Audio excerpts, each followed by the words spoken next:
Get the Angel Reese special at McDonald's now. Let's break it down. My favorite barbecue sauce, American cheese, crispy bacon, pickles, onions, and a sesame seed bun, of course. And don't forget the fries and a drink. Sound good? Ba-da-ba-ba-ba. At participating restaurants for a limited time. Dreaming of hydrated skin amidst these dry winter months? Dime offers clean, master esthetician crafted skincare products that deeply nourish, protect, and hydrate. Their formulas, made with clean ingredients, lock in moisture for skin that stays soft, smooth, and radiant all season long. Hydration starts with Dime's best-selling hyaluronic acid serum, delivering deep moisture where your skin craves it most. This lightweight, fast-absorbing serum helps quench dryness, plump skin, and boost elasticity from the inside out. Once your skin is prepped with the serum, seal in all that hydration with their Dewy Day Cream, a rich, luxurious moisturizer designed to provide all-day softness and lasting glow. Together, this powerful duo keeps your skin smooth, supple, and luminous, even in the harshest weather. Shop the duo now at dimebeautyco.com. That's dimebeautyco.com. And get the hydrated skin of your dreams. Here's a riddle for you. What do yoga mats, a toothbrush, and a Hyundai have in common? I'll give you a moment. Time's up. If you guessed they're all fun, well-designed, and super useful, you guessed wrong. The answer is you can order all those things on Amazon. That's right. You can now buy a Hyundai on Amazon. The same place where you order yoga mats, a toothbrush, and pretty much everything else, all from the comfort of your home. And the best part? You won't even have to break down a car-sized Amazon box after, because you'll pick up your Hyundai at the dealer. I mean, picture this. You're in your PJs, snugged in on your couch. You just pull up Amazon on your phone and start the process right there. Just locate a nearby dealer, pick your color, your options, check the price, and with a few dotting of some I's and crossing of some T's, voila!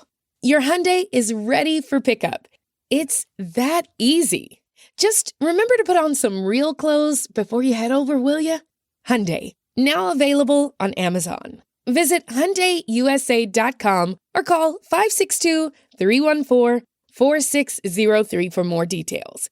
Limited availability only through participating Hyundai dealers in select markets. For me, the scariest part was having to talk to people while they're ripping fat blunts all day.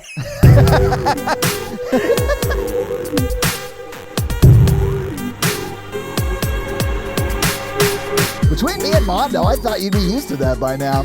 I'm used to it. That doesn't mean it's my ideal state. Okay, fair. Thank you for tuning into Horror Virgin. I'm Paige. And I'm your horror virgin, Todd, which means I don't like scary movies, but you guys make me watch them. And this week, I literally mean you guys, because you made us watch Blink Twice. Paige, I'm assuming this is your first time with the movie. Yes, but I am going to, content warning up top. Paige, the movie comes with one. Do you mind if I just read it verbatim? Yeah, go ahead and read that one, and then I'll add a little flavor. But yeah, go ahead. Please, because there are things I think should be mentioned that aren't. But here's what the movie said.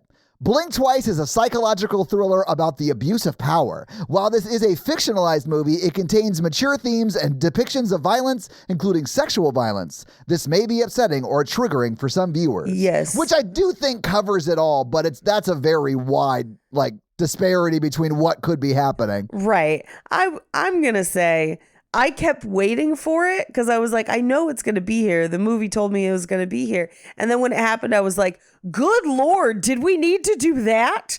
This might be one of the most graphic sexual assault scenes on film since Showgirls. This is bad. It's not fun to sit through. And I'm not someone normally triggered by those things. But I will say, hey, if you are upset by depictions of sexual violence, they got him.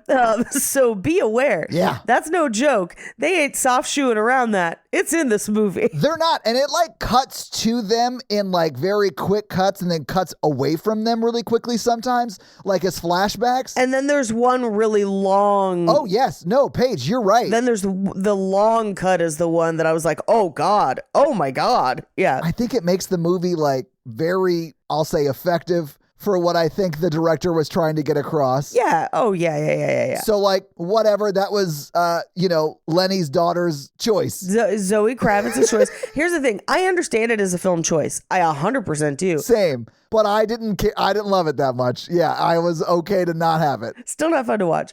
But I will not fault them for including it because of the point they're trying to make.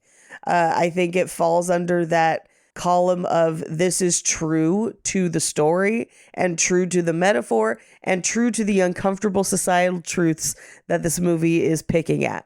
And so I understood its inclusion. Sure. Ultimately, it would not stop me from watching the movie or rewatching the movie. Oh, me either, because I am definitely going to watch this movie again. I'm probably not, but we'll talk about it. That's fine. I definitely am. Yeah. I feel like I missed a ton, honestly, because of the way it's shot and stuff. Yes. We'll get to it in a sec, Yeah. but yes. Yeah. But it's like, it's sort of out of order chronologically because we're like following the story where the story starts for us, and then there's a bunch of flashbacks sort of providing like narrative of what happened to lead to where we are now. And so like, I'm sure I missed stuff early on, you know? Yeah, I'll talk about it a little bit more in First Thoughts, where I do think if I watched it again, there would be a ton of things I caught that you can't catch on the first viewing. It's just impossible. But yeah, I mean, this is First Thoughts. Just keep going. Like, that's fine. Okay. Yeah. Disclaimer over. Okay. So from a metaphor standpoint, a theme standpoint, and a premise standpoint, love this movie. Yeah. There's a lot of interesting and good things this movie is doing. It's shot really cool. I have a couple main gripes. Number one, and I'll compare it to a movie that I think does something very similar, but does it better. And that is Get Out, where they want the creeping sense of dread of like, something's not right here. Something's not right here. Like, I can't quite put my finger on it, but it's not quite right. That's what they want. And this movie spends the first 45, almost 50 minutes of its only 103-minute runtime. It's not a very long movie. It's not, but it is pretty like packed. Well, not until the 50-minute mark. It drags like crazy for 50 minutes. Yeah, there is a lot of like setting up of the excesses and party vibe of his island, which I don't think we need nearly as much of. I think you're right about that.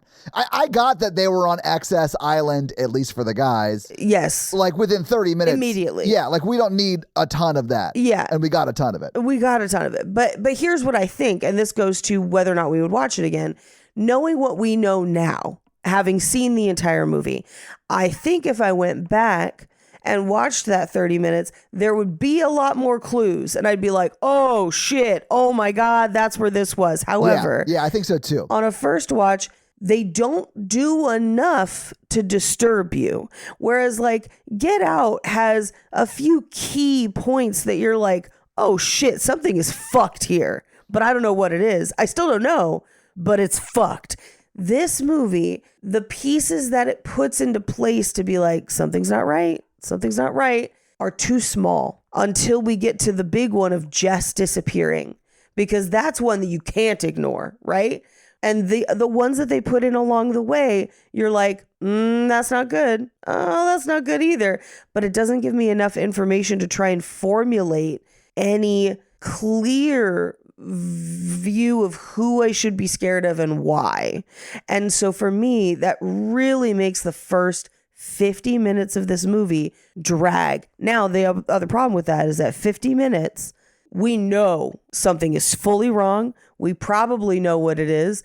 We're just going to get information about it. But then, because we've spent 50 minutes on setup, but not setting up enough of the story for us, we then rush through the last 40 minutes of the movie, because the last 40 minutes are like, okay, Jess is gone. Immediately we find out how we can remember things. Now we're going to try and get people to remember things. Now we're going to spend 20 to 30 minutes on a very cathartic killing spree. Don't change a thing. Love that. But like, because we didn't pack anything into that first 50 minutes. In the last 40, we're packing a whole movie into the last 40. And so I needed a little more balance there. I do think if I watched it again, there's a lot more Easter eggs. But until I do that, for me, very imbalanced. Like to the point where I paused it at 43 minutes, and it was the second time I had paused it to be like, okay, is something gonna happen? Because like something needs to happen, right? Yeah. And so that first 50 minutes, problem for me. Secondly, I think they tried to fit in too many metaphors, and some of the smaller ones work better than others. So like when they kill Gina Davis, that works great for me. That's perfect for me. Paige, I've loved that moment. Yes. So fucking much. Yes. That's like when they kill the wife in Fresh. It was exactly that same when she's like literally bludgeoning her head in with a shovel and saying women like you are the problem. Yeah. I was like, that's what this was with Gina Davis. That one works perfectly.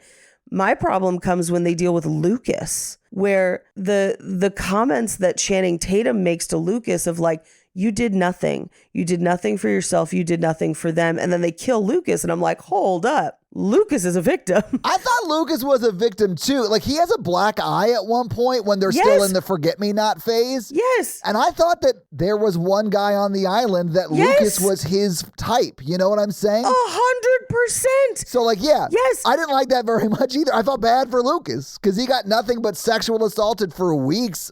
And then forgetting it, and then he got shot in the face. And I'll say by accident. Sure. I don't think the ladies were trying to kill him. No. But he does die in the movie. No, I think he was collateral damage. Yeah. But the way that the movie addresses him, I did not love because they don't include him with the other victims really at all as a movie. And then they give Channing Tatum his character, this long speech at the end. And it's trying to say like 3 or 4 things, and I don't think it fully lands any of them because it kind of goes back and forth between a few themes of like, you know, wouldn't it just be great if you could forget? And like, I'm sorry means nothing at this point.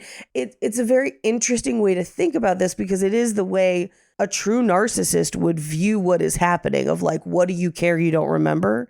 Wouldn't it be nice to just not remember? And it doesn't matter what I did to you because you don't remember, right? Well, it's also a dude who's hurt enough people to know that like, and is also in a position of power that they will forgive him. Right. But he knows they won't forget, and they sort of forever change the way they interact with that person because they didn't forget. And so he is like, hey, I'm just making it easier for you to act the way I want you to act. Yes. So yeah, I mean, 100%. I understood completely. That whole ending speech made complete sense to me. The only thing that didn't land is that he's talking to Lucas, or the speech where he's talking to Lucas didn't land super great. Right. But if you think about that as like, he's not talking to Lucas, he's talking to me, the viewer. Yes. I'm okay with it, you know? Yeah, I understood it from that sense. I just wish it had been directed at someone else. Right? If that makes sense. Or I think what they were trying to do with that speech is make it seem like Lucas wasn't necessarily in on the abuse, but he was there to like make connections with the older dudes of power so that he could become a dude of power. Sure. That is not what we see on the screen though. No. And if there was a scene when they were remembering where Lucas was like, what's going on? What's going on? And then every night part of it for them was convincing this young dude every time that what they're doing is fine. You're going to enjoy this one day or whatever. But that's not at all what was on the screen. Yeah. He was a victim. And we actively see him being, we don't see him being beat maybe, but we see him with the black eye and we see him running and someone chasing him. Yeah. Which is exactly what happens to all the women victims. Yes. So like he is a victim. And so that's why it didn't land for me either. Yeah. Yeah, that didn't land. I think for me, the problem with the later speech, not that anything he says in the later speech is out of character or incorrect for what his character would believe or say. I think my frustration is he got the speech in the movie and we don't get one from Frida or Sarah or like, I really want them to have a speech. I want to know how this has made them feel and what they're going to do. Yeah, we don't really get that. Although we do see what they're going to do, quote unquote, because the end of the movie. We do see what she does. Yeah. Which, here's the thing. I don't hate the act. I don't hate that that's what your movie ending is. I think it's kind of funny. I do think it's rushed within the film. And so where I was like, okay, that's a little, all right, I guess, fine. I didn't love the ending. I don't think it's nearly as bad as Ready or Not that like turns on the hero of the movie. I do like that they turn, I'm going to call him Tanning Chatham because he's clearly had some sort of work done and he looks very different to me for some reason. But maybe it's just that he's evil. Maybe it's just that he's evil in the movie. I think it's because he doesn't really smile and he has facial hair and he doesn't normally. I think those are two very key things. Because he doesn't look that different from me. He looks older. He has gotten older. Maybe that's what it is. I don't know. I think he did something with his teeth. I can't confirm it. Oh, maybe. I thought he was wearing flippers for the first half of the movie. I did. I thought it was like, is he like wearing false teeth? I honestly, no idea why I thought that. I honestly think it's him not laughing and smiling, which is how we're used to seeing him.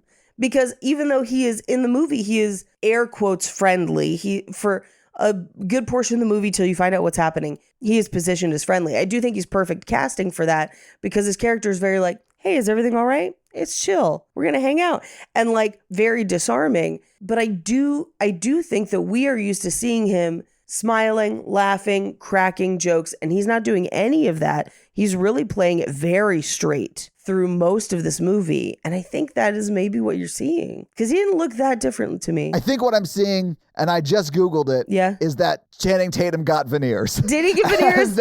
and that's what it was. There it is. Because he did look different and more evil. I don't know if that means that all dentistry is evil, but veneers might be, and we're looking into it. There's a presidential order to like start a commission to look into whether veneers are evil. Investigate veneers. Yeah. Talk to Rudy Giuliani. See about his. Sorry, that dude's bottom teeth fucked up. Anyway, go ahead. I love his spray paint hair. Surprising no one, love this movie. Sure, of course. I think it's great. I sort of love any movie that talks about and like touches on the way the billionaire class abuses the working class. Yep. And it's so great that like we can play out these fantasies in movies. Yeah, exactly. Like we finally, like the Cold War that they've been winning for, I don't know, 45, 50 years becomes just a war and the middle class wins. Like I love movies like that. I hate movies that end where that middle class person is punished because of it, like in Ready or Not, or that middle class person just becomes their version of the same abuser. And I didn't love that because they become the billionaire class and are doing what Channing Tatum was doing to them to Channing Tatum. Right. So I don't love that. I do think it's sort of maybe too realistic that Channing Tatum doesn't have any negative repercussions really from this. Right. And I thought that like, okay, I get it. That's actually probably what would happen. Outside of the other example of a dude with an island who was doing terrible shit. Like I sort of wanted Channing Tatum to go to jail and then get murdered in jail because like a bigger fish was also doing this and it might have exposed them. Something, yeah. Who knows? Anyway, but I get it. I understood why they did that with the ending. I just don't love that it's like that person then becomes the abuser. Right. And that was kind of my frustration with it too. I also, for me, and you and I disagree on Ready or Not, we're not going to relitigate it today. I'm going to talk about this movie specifically. Please, yeah. Yeah. But much like Ready or Not, your biggest question is what happens to her at the end? Is she not immediately arrested? I don't think she is. You think she is. That's part of why we disagree. However, in this movie, when we got to the end and the house is on fire, they're sitting and watching it. And like for a second, we just think it's the two of them. I'm like, how are they even getting home? Like, how are they getting on the plane? Where's the plane? Where's the, like, they've killed everyone. Like, how are they getting home? And she just turns to her and says, I hope you know what you're doing. And then we pull back to reveal that Channing Tatum is still alive, that she pulled him out of the house. Yeah. And I was like, oh, whoa, where is this going to go? And I had a hot second of thinking, is she going to turn him in? Like, is this somehow how she but no. You can't turn them in. And you're right. And they'll never get punished. Yeah. Yeah. My next thought was like, well, how do you even get on the plane? How do you, like, it doesn't solve any of the problems. And then when we see what happened, I was like, okay, thematically, I understand why this is what you chose for the ending to be. However, the steps it would take for this to happen are kind of wild and unrealistic. But even then, it doesn't put us in a great place. I don't love that for our character. I mean, it's great for her individually. Sure. And here's the thing. I needed a revenge ending here. Same. Of like, she killed everyone. She gets her big speech because it's really about what he has done to her and women like her. and not what his views on it are at all. Or victims like them, because Lucas is also one. Right. And she is able to somehow contact the outside for someone to pick her up. Because I think if she had somehow been able to call out or contact out, someone would have come. Yeah. And if they lit everyone in the house on fire and she survived, I don't think she goes to jail for that if she had been able to contact somebody beforehand, right? So like, you know, I think there are ways you could have done it differently. But I also think a huge part of that is you're trying to cram a whole lot of stuff into 40 minutes because we did not much for 50 minutes. And that's a key issue. Yeah, and I think that not much on a second rewatch will be more satisfying because I'll be like, oh, yeah, I should have known way earlier on.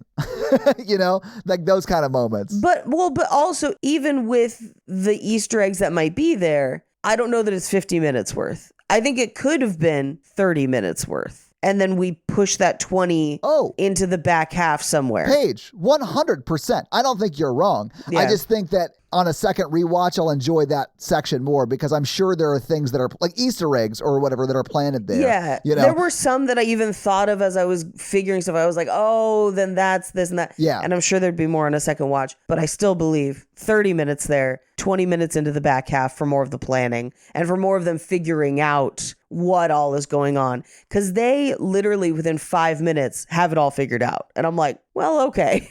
Like maybe a little more investigation. I mean, I sort of think that that's because even though they haven't actively remembering her or whatever, like they sort of subconsciously know what's going on. Yes. And that's why they're able to like put it together so quickly. Like at least that's what I told myself, and that did not bother me at all because of it. I think it's more that I wanted them to take a little more time to figure out why the thing that makes them remember. Does that make sense? Oh, you mean the snake venom? Yeah, because it's like we see it there and then she's drinking it, but that's all we get. Like literally she drinks it, she remembers, she's like, that's exactly what it is. That's why they're killing the snakes. And it's like it all just falls into place with that one piece. And I was like, okay, it would probably take a little more investigation. I mean, I don't know though, because she remembers maybe her friend Jess getting bit on the hand by the snake, right? Yeah. And she's the one that remembers, and they kill her because she remembers. Right. So like, I think she knows snake venom makes you remember because of that. But she doesn't remember the killing until she has already drank the snake venom and made Sarah drink it. I know, but she doesn't know it's snake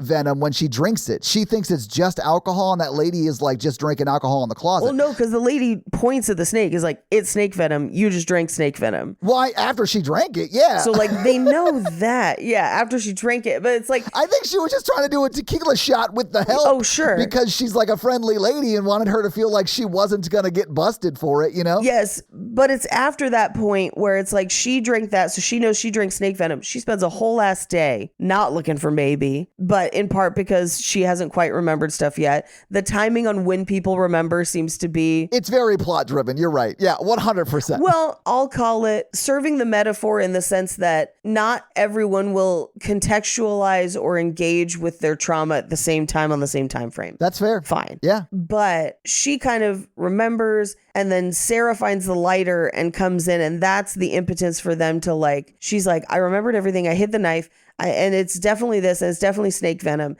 And they don't at any point do any other reconnaissance other than like gift bags, perfume. Okay, we figured it all out. The perfume makes us forget. The snake venom makes us remember. Drug everyone with snake venom.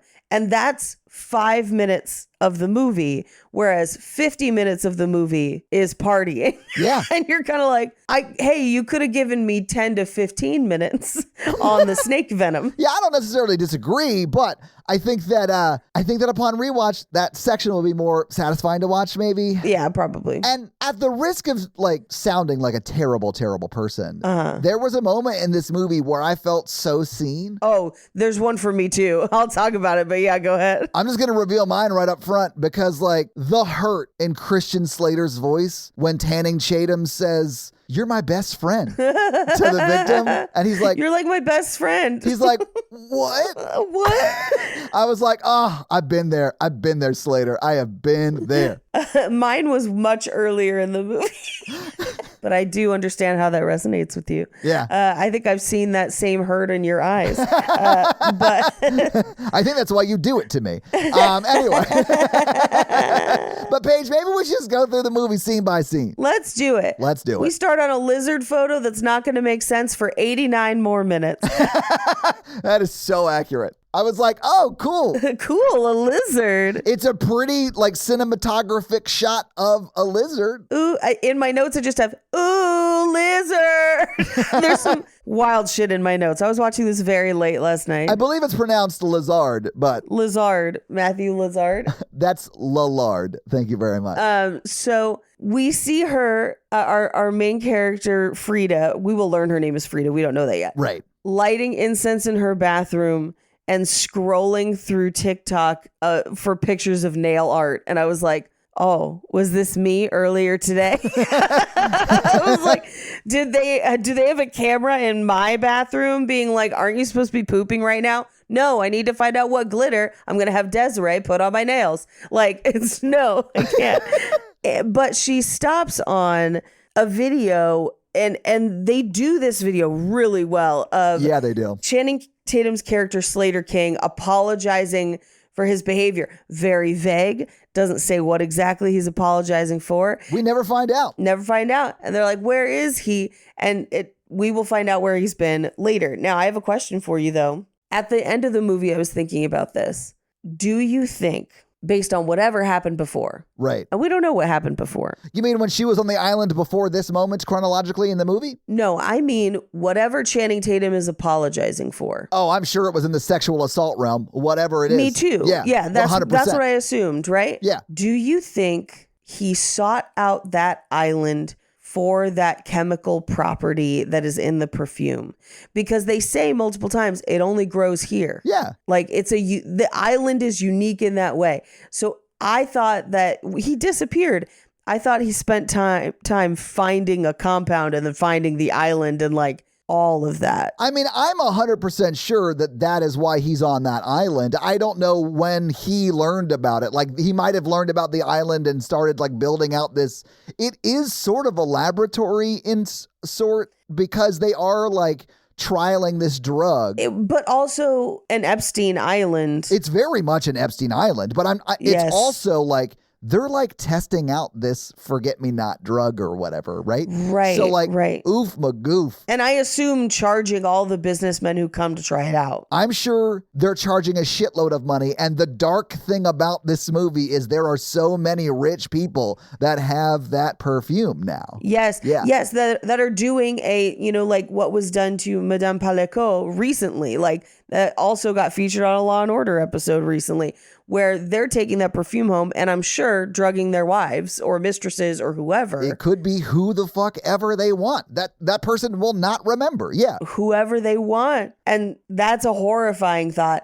But I actually liked, like I said, the movie's trying to include a lot of different things, especially around the ecosystem of sexual assault. Yeah. And that was one that I actually really liked that they included because like, if you're paying attention, it's very subtle in the movie. They don't spend a lot of time on it, but the reality of what it means is not lost on you. You're like, oh shit. And all of the, Polaroids, that's collateral. Like that's them having dirt on these people because look, we're about to enter Paige's Epstein, conspiracy theory corner for a second.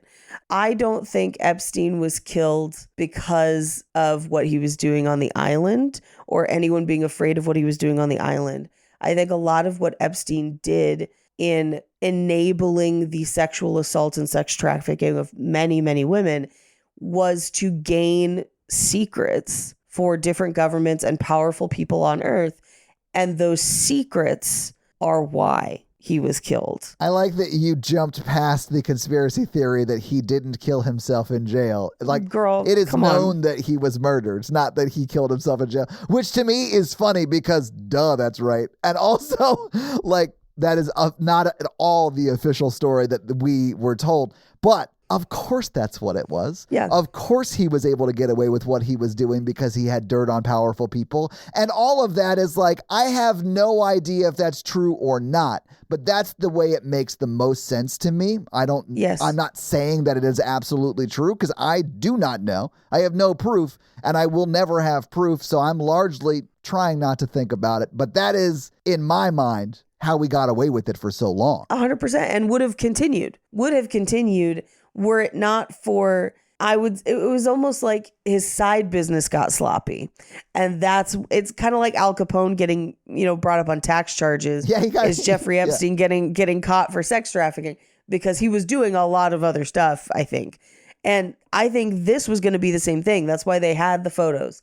That's why they have the Polaroids. Not just for mementos, but as a list of like, here are all the people who were here.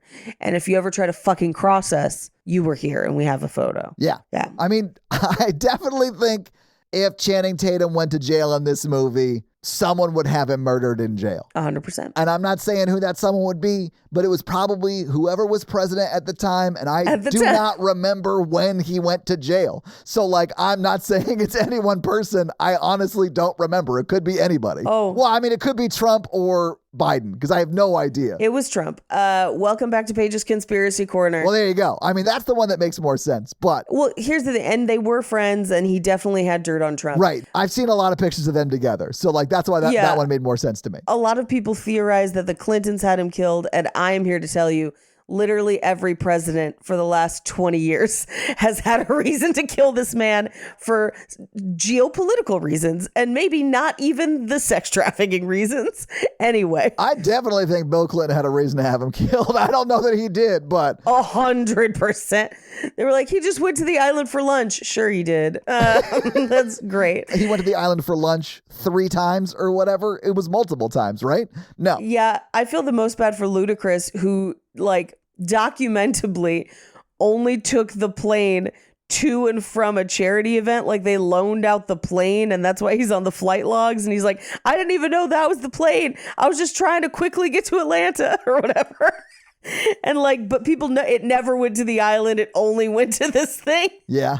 That one kind of makes me laugh. But there's a lot of people on the flight logs for stuff like that, where it was like, that was the plane we were on, and they had no idea. But anyway, so her roommate, Alia Shawkat, a.k.a. Maybe, a.k.a. her name in this movie is Jess, pops in and is like, hey, do you have my lighter? Also, do you have the money? Because the super is coming. And she's like, no, but I have a surprise for you. I love you. Okay. She then gets up and pulls a like thick stack of money out from behind the mirror and says, I need a vacation now. Let's talk for a second, because I have an alternate theory of this movie in the end. Okay. I think there is a possibility that either subconsciously she knew, or what I think would have been a more powerful story is if she definitely knew and deliberately went back to the island for revenge. I don't think she ever gets revenge, but what she does is turn into the abuser, which is sad, I think, in my view of it. But right. I could see that. That's not what I saw the first time watching it, but I could see that because how it ends. And I think that she is ready for like a reversal of circumstances, which is what happens to her character. Right. If I was writing this movie, might have made it. Now, granted, that it becomes a different movie. Right. I do think it would be a different movie at that point. But if you want the revenge version of this movie, it's her deliberately going back to the island for revenge. And I would be so here for that. Yeah, me too. I would love for her to get revenge in this movie. That would have been great. I mean, fully knowing what is going to happen to her when she goes and deliberately using it to kill him. I would have loved that. I would have loved it. That's not what happened. I would have loved that too. Yeah. So she pulls the money out. We don't know what it's for. But we cut to them at work later. And there's a really cool, just a cool sound thing where she has her headphones in and we're hearing music as the score. And then she pulls them out, revealing that it's diegetic music within the scene. And we were just hearing her headphones, and that tiny sound cue I thought was very cool. Yeah. But we find out that they are working for a catering company that does the King Tech Gala every year, which is Channing Tatum's company. And they did it the year before. So like we know, and she said, he even said he liked my nails the year before, and that's why we talked or whatever. Well, and her boss comes over and is like, just be more invisible. Like, don't talk to Slater King. Which is like, she didn't. He talks to her because he liked her nails and then abused her for possibly up to a year. Like, yeah, we have no idea how long they're on the island either time. So shut up, boss. Yeah, that was another question I had is how long are they there? How long is she away from work? How does she still have the job? Like all that stuff once we find out what's happening. Right. But maybe / Jess is like, well, I missed my audition because I was waiting for the super to get there. So we still have black mold. But hey, we're together and we'll die together now. And we can go talk to cute boys at this event. And I love that they pretend to pour each other champagne. That was a very cute friend thing that they did. I really like them as friends immediately. Yes. It's really great. Yeah. It's great. But it's really interesting to me that in this scene, Jess, we find out, is still hooking up with an ex. And Frida is like, hey, why are you giving away your power like that?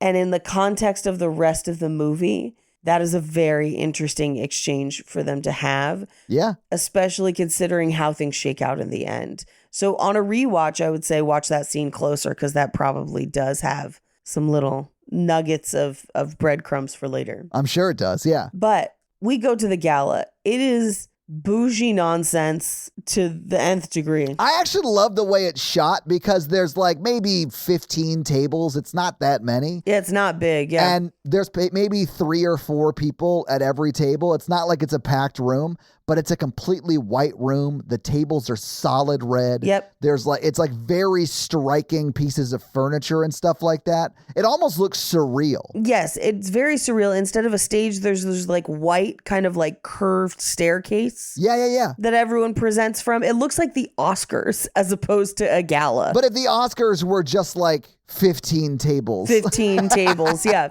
But they're making their way through, and it's clear that Frida has a thing for Channing Tatum's character and is there to specifically spy on him, which I thought a lot about this and the next few scenes of kind of what happens at the gala and immediately after, because a lot of people criticize like 50 Shades of Grey and 365 and a few movies for this idea that like women will do anything for a rich man. And I think it's deeper and different than that. And I think this movie actually does a really good job of showing how, because she, spills champagne on somebody, goes to clean it up. But at their break, she reveals to Jess that they've got dresses to blend in with the gala.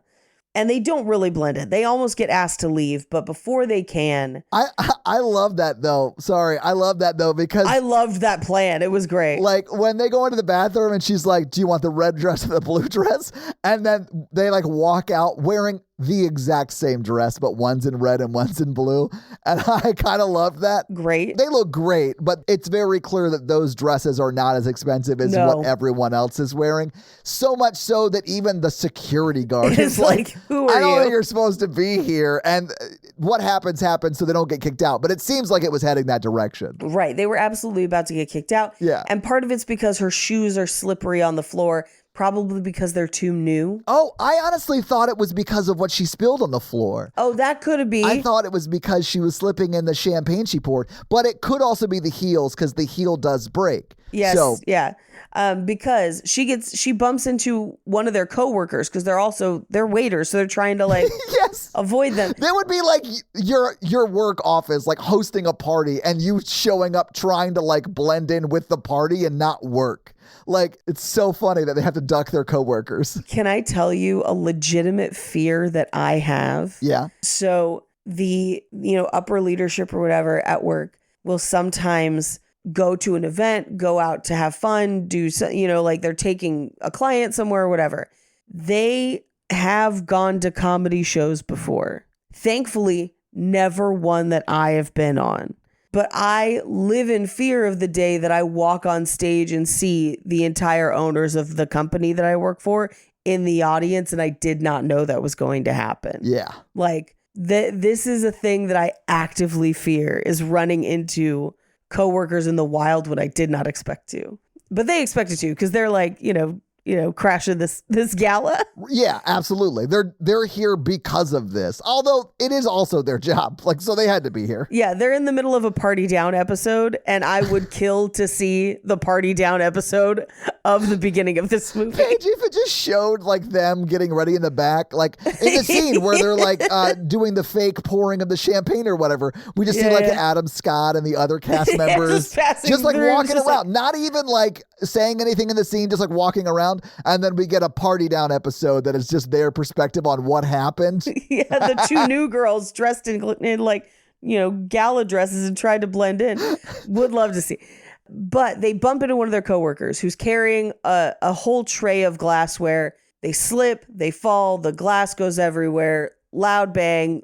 They're about to be escorted out, but who intervenes but Channing Tatum, who we will find out later knows who she is. Yeah. Recognizes her. I mean, we find out later, abused her for possibly up to almost a full year. Because I'm assuming she got picked up in the last year rotation of this. Of this same event, yeah. Yeah. Yep. But she has a cut on her hand. He, takes her to get it bandaged. He introduces her to his lawyer, played by Kyle MacLachlan. And I was like, Kyle MacLachlan, but then he's only in 10 seconds of this movie. He's not in a lot of it. And he is a true villain. And I don't say that because I'm a Scientologist and he's a psychiatrist. I'm saying that because he enables all of this to happen, knows it's all going on, and is sort of fine with it because a billionaire is paying him a bunch of money. And I'm sorry, he's not the lawyer. He's the therapist, which makes it worse. Yes. Yeah. Okay, controversial statement.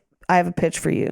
A controversial pitch, it sounds. Excuse me. Yeah. While I lean in. You're welcome. It's his same character from Showgirls. God damn you, Paige. Genius. I love it. Yes. Okay. 100%. That's now canon in my mind. Yeah. Right. He became a therapist later on because he was just tired of show business. He had to get out of the game, Paige. Had to get out of the game. But still loved drugs. Still loved drugs. Still loved covering up sexual assaults.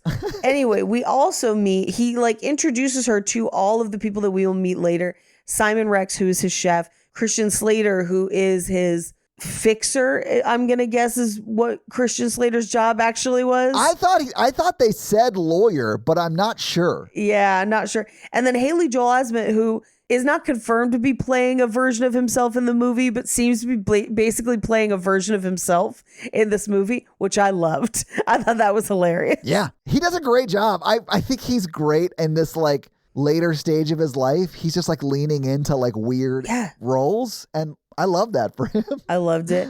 He looks like Al Borland, and I love that for him too. Yeah, oh God, he does. Yeah. Oof.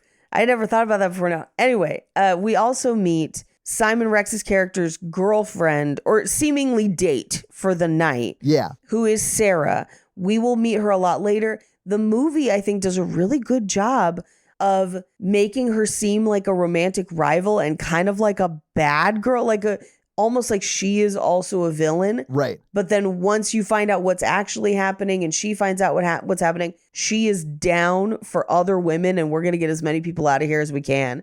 And she's the fucking best. Paige, they do that. I say they do that like I know. I'm assuming they did that because they wanted to set up what it feels like normally to be a woman in this kind of situation where you are in competition with the other women around you. Yes. And I'm only saying that because they say that in the movie, that's normally how women interact. Yes. I'm not a woman and I don't know. But yes, personally at least. But I think that they want to show that even though it feels like that, if you work together, you too cannot kill a billionaire, but manipulate him together into giving you specifically a lot of money, thereby helping no one really, except for yourselves. I did not love the end of this movie. I'm sorry. But I really do love that they come together and fight. And I love that they're the ones that come through it. I don't think Sarah's in on the ending. I think Sarah doesn't want to participate because she says, are you sure you know what you're doing? I agree with that 100%. You're right. Which to me implies that Sarah goes on with the rest of her life. And if that was me, I would have stood up and hit his face with a rock. I'm not going to let you become what he is. I think that part of the only reason Channing Tatum's not dead is because she ran out of bullets. Because I think if she had bullets, she would have shot him in the fucking face and wouldn't have even questioned it. I think she would have been like, burn the house down. I don't care if I go to jail. I think that's who Sarah is. And I kind of love her. I love some of the speeches and stuff she gets later in the movie. I wish Frida got more of them, but anyway, as they're at the gala, they do a really good job in a montage here of displaying Channing Tatum paying dedicated attention to Frida. Yeah. And this is what I was trying to get at with the 50 Shades and the 365 of it all. Sure, the money and the fancy life is a part of that fantasy, 100%. I think the bigger part of the fantasy is someone important is paying attention to me. Yeah. And that is completely contrasted with the be more invisible. And we've talked about on other episodes, women who are invisible And like the joke was like Sandra Bullock's never invisible. And I'm here to tell you there are women as hot as Sandra Bullock that are invisible, that walk among us. It just happens because of their status, because of their job, because of any number of things. Yeah. There are invisible women. Many of you listening to this may feel that way all the time. And that's why that kind of a fantasy is the ideal of like, you look at Anna is her name, the main character in 50 Shades. Deliberately in the book and the movie, she's portrayed as not being a standout. She, she works at a hardware store. She likes books. She's not like the most beautiful woman in the world. She's just, he likes her and he pays attention to her because there's something special about her for him. And I think that's what a lot of people are truly fantasizing about in a lot of those stories is someone that the world deems special found me special. And I think that can be a very relatable narrative. I think where it's one of those things where you're watching this thing where he's like, hey, we're all going to go to the island. Come with us. Oh. And when Sarah brings it up later, I was like, why did we do that? It's like, well, of course you did it. Of course you did it. One of the richest men in the world made you feel like a princess for an hour. And your life is so much worse than that. Like, yeah, of course. How could he be bad?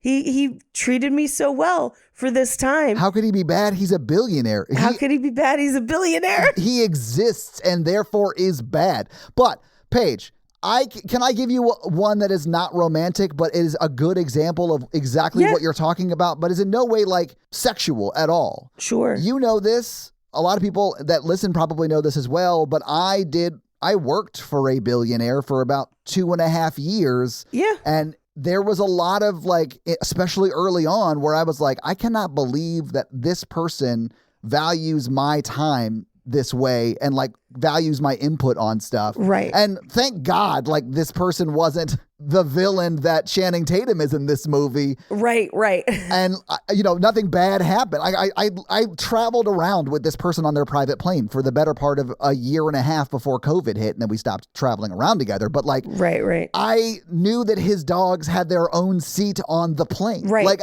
I traveled on it so much, and I felt that way. I felt special because of it. And over the course of doing that, I developed some rules for interacting with billionaires. And she's breaking the first one right now, which is never follow a billionaire to a second location unless they don't know you're following them. Oh, interesting. Yeah. All right. Yeah. I mean, she breaks a bunch of them. Like one of the other rules I have is like, never drink anything offered by a billionaire unless you prepared the food and drink without their knowledge. Like that should never be anything you do. Don't do drugs with a billionaire unless you've been building up a tolerance to iocane powder this whole time. Like you can't do it.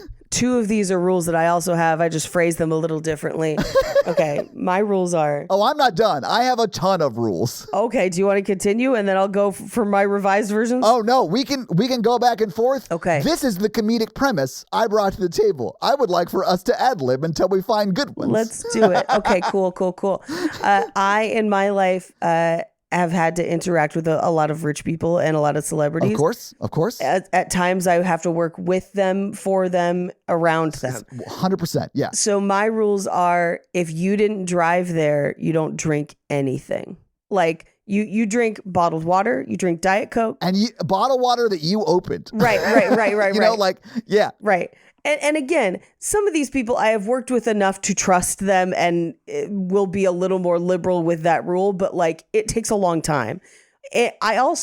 You are there to network, yep, not to party. Right. Like there's a party happening, you're at work. Paige, don't drink. When I think it's Sarah is smoking the blunt after she knows. Yeah. And I say smoking with big air quotes because even when the lady who was like, no, hit it, like actually get some, when she hits it again, she never like, not to bring a Clinton into it, Paige, but yeah, she never inhales, which is exactly what you would do in that situation because you're there to network, right? Or if you're smart about what you're doing, right? You're there to network. But also, like, I would never go to a billionaire's island. Like, don't play a billionaire's game unless you're the plot twist. Right. And like, you know that and they don't, like those are important facts. Right. Like never go on a billionaire's property unless you've turned off the security cameras and have bribed the guards. Right. Like there's no reason to do that. I have been on a billionaire's property and everything went fine fine. Same. But I did not go onto that property until I had known them for many years. Paige, I'm way dumber. When I first started working for the senator, like I went to his house with Natalie and we just like hung out by the fire with him and his wife. And it was, honestly, because he's just a really nice guy, it was great. It didn't go weird at all. But if he wanted to murder me and put me and Natalie in oil drums until our bodies dissolved into nothingness, he probably could have got away with it. But he just turns out to be sort of a nice guy who's worried about climate change and wants to get that message out there. Hey, good for him. I actually sort of recently turned down a job to go back and work for him again. Oh, but timing. It's fine. Yeah. It's fine. My third one, and this was one that a rule that I watched two people break to their own peril, and thankfully nothing went wrong. But my rule is never do celebrities drugs. Ooh, okay. Here's my reasoning, because here's the thing. In the situations in which I end up near these things, celebrities are usually there. Drugs are around. There are some. Don't do the celebrities drugs. Because, spoiler, they can afford way better drugs than you, and you're not ready for them unless you have built up a tolerance. And so don't ever do a celebrity's drugs. Just like iocane powder. Build up a tolerance first, guys. Build up a tolerance first. Yeah. The way that I saw this play out, thankfully in a funny and no one got hurt way, is that when I was at Netflix, Jaleel White, a.k.a. Urkel, was launching his new line of edibles and brought free ones for like everyone on our show to have. They were just like handing out bags of them. And two of the performers who are not from Los Angeles, who are from Denver, were like, oh my God, Urkel gave us, of course we're going to do Urkel's drugs.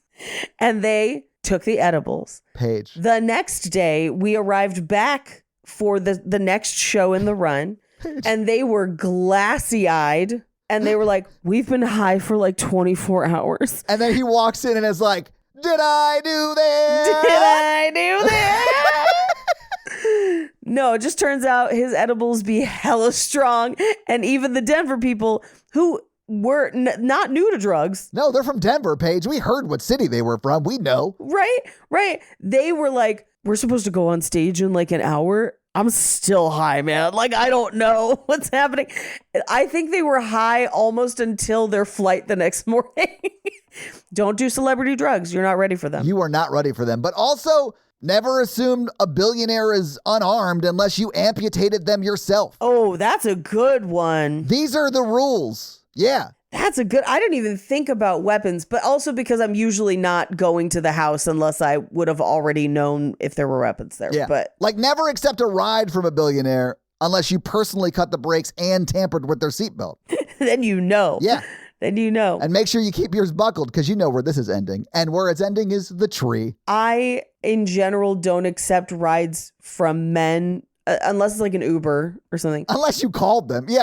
I mean, 100%. Yeah. Right. Unless I called them. I don't accept rides from men unless I have known you long enough to know that you will not try something. Yeah. And it is usually a while. I will drive myself hours to not have to rely on you to drive me anywhere. Yeah. Yeah.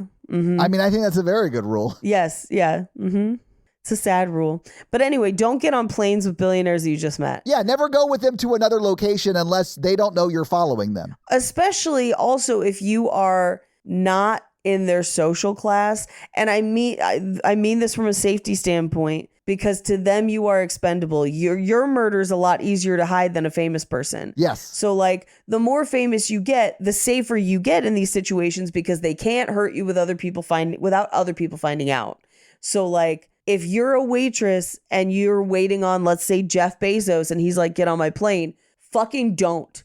They could dump your body out of that plane and nobody would fucking know. You'd just be a missing person. Yeah. Whereas at this point, I have some level of safety now because if you killed me, people would know I was missing and know where I was. Right. And it could be traced back to you. Because presumably they're like in a major city. I don't know that they say, but like they're within the U.S. Like when they go to Channing Tatum's island, that is like, there's no law out there for anyone other than Channing Tatum who... International waters. Yeah. Who is in control of sort of everything that's going on. I guess like people could turn on him like they do and he would be in trouble, but he doesn't expect that because he's rich and sees people as tools that he can buy. Right. And I realized that we went on a very wild but fun tangent of our billionaire rules. Pepper them in as you see fit, Todd.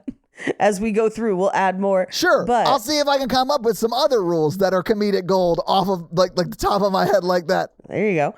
Hi, I'm Kat. And I'm Pat. We're from Seek Treatment Podcast, and we're here to talk about Blue Land. Do you know what I'm so about right now, Pat? What? Tell me. Do not tell me. Well, ready for this? I just heard that we're eating and drinking roughly a credit card's worth of plastic a week. Yeah, that's right. Oh my God. I know. The products we're using are contaminating our water supply, generating hundreds of microplastics that we're eating. So here's the good news. You're never going to believe this. Blue Land is doing something about it. They're eliminating the need for single-use plastic in the products we reach for the most. From cleaning sprays to hand soap, toilet bowl cleaner, and laundry tablets, all Blue Land products are made with clean ingredients that you can feel good about. Blue Land is trusted in over 1 million homes, including mine. That's correct. They offer refillable cleaning products with a beautiful, cohesive design that looks great on your counter. And refills start at just $2.25. You can even set up a subscription or buy in bulk for additional savings. I used my Blue Land spray today. I cleaned my dirty yoga mat with my Blue Land all-purpose spray today. It smelled good. It got the job done. And the bottle looked beautiful while doing it. Blue Land has a special offer for listeners. Right now, get 15% off your first order by going to blueland.com/save15. You won't want to miss this. Blueland.com/save15 for 15% off. That's blueland.com/save15 to get 15% off. But they get to the resort. They get on the plane. They get to the resort. They both go. And I do think this is the resort I saw in the Anna Delvey movie, but I'm not 100%. I saw that movie, and I think you might be right. It does have similar vibes. The gates and everything looked very similar. Yes, it does. It is a beautiful movie set, though. Like, this is a place I would go on vacation. Oh my God. Here's the thing. If there was no sexual assault happening, honestly, this sounds great. Like, chef every night, just hanging out by the pool, like, free perfume. Yeah, I mean, wouldn't it be great if the taker class didn't take so much from the maker class so that people in the maker class could enjoy luxuries occasionally, like this? Occasionally, Yeah, who knows? That would be nice. They are asked to surrender their phones. Which, okay, I just saw it on one page. I'm so sorry. Yeah. Never give your phone to a billionaire or a billionaire's assistant unless you're trying to hide your location from the police state. Yeah, there you go. If they make you like buckle it into one of those anti-phone bags, keep that bag with you if they'll let you. Unless you're at Zany's here in Nashville where they will bag up your shit in a heartbeat because honestly, you don't really need to record the comedian you're there to see. Yeah. Stop it.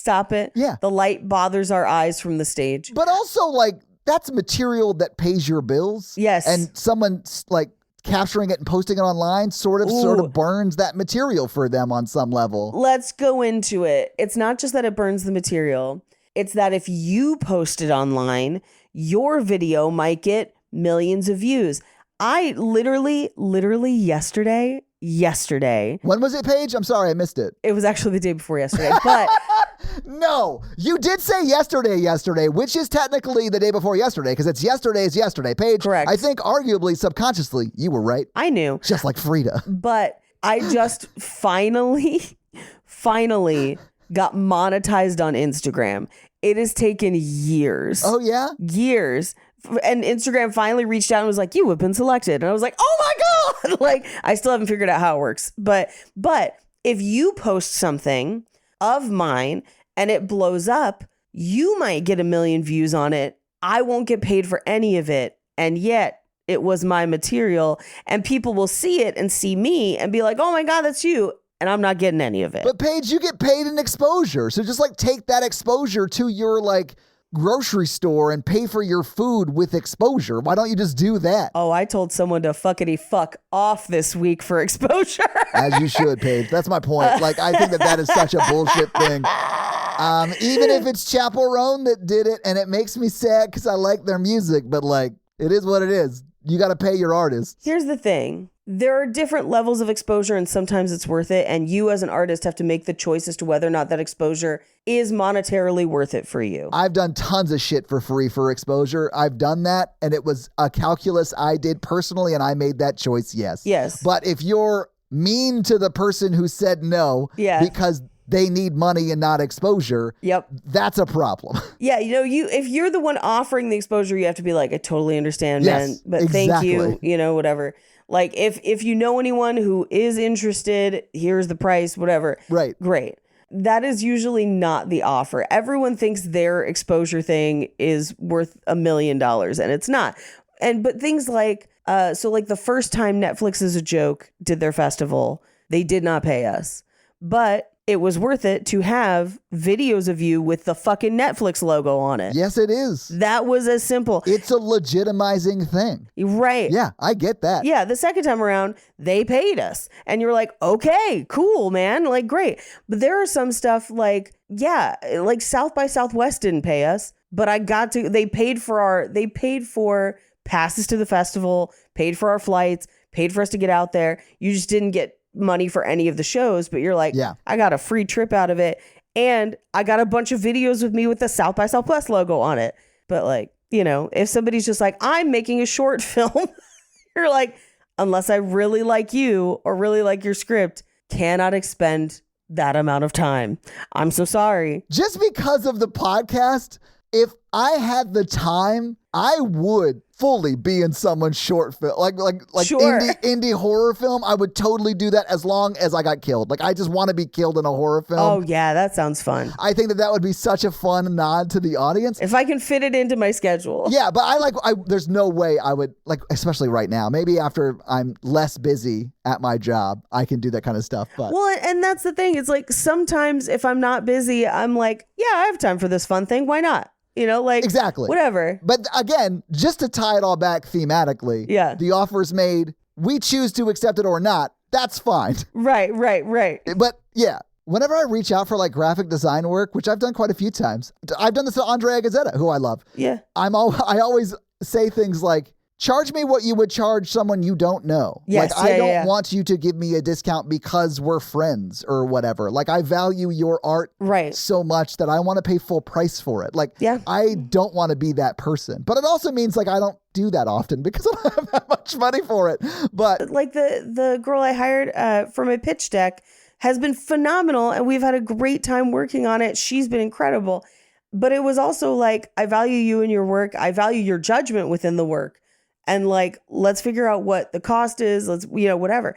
And like, it makes you a better person to work with because you understand that there is an artistic and emotional and time expenditure that goes to this that's worth money. A lot. Yeah. A lot of money. Yeah. And sometimes it makes things go slower, but like, you get better work. Anyway, so they're giving up their phones, which is how we got here. Oh, this all started because of my joke about... Don't videotape people in comedy clubs. Yeah, that's what it was. My bad. Sorry, guys. Sorry, chat. No, it's all good. It's all good. Don't videotape people in comedy clubs. But the way they give them to give up their phones is really interesting because we will find out later there's no service on the island. Right. And their phones are useless, but we don't know that right now. They're not useless because they can take photos and video. So right. They can be used to help remember. Right. So that's why they take them away. But they can't call out. Exactly. Yeah. So they tell them like, phones in the bag or whatever, but you don't have to do anything you don't want to do. Which is... Of course he says that because... It's cult speak. Yeah. Well, also he knows that he's going to take whatever he wants and make you forget. Right. So he doesn't care if you want to do it or not. He'll just delete it off your phone. Like, he doesn't care. But it's also a way to like make you go along with the group because you feel like no one's forcing you, even though they very much are. Right. And cults do this all the time of like, you don't have to do anything you want to do, but we're all going to do it. Right. Exactly. Mm-hmm. Anyways, this is where we get the title card for the movie, which I love that like Fresh started this and now everybody's dropping their title cards in like 10, 15, 20, 30 minutes into the movie. I also love that it's called Blink Twice and it happens in the camera flash that Christian Slater is taking the photo of them on the property, right? I thought that was super well done. Just like in Fresh, it's super well done. It's very different in Fresh, but man, it's so good. Yes. We cut to, he's showing her to her room and he's like, this is my favorite one. I know you didn't have a ton of time to grab stuff, but there's stuff here. Let me know if you need anything. We're going to be out by the pool. And she's like, okay. And so she starts going through the bathroom. She finds the perfume And she finds a lip gloss in the drawer that is kind of used up. And she says, as she goes to toss it out, better luck next time, bitch.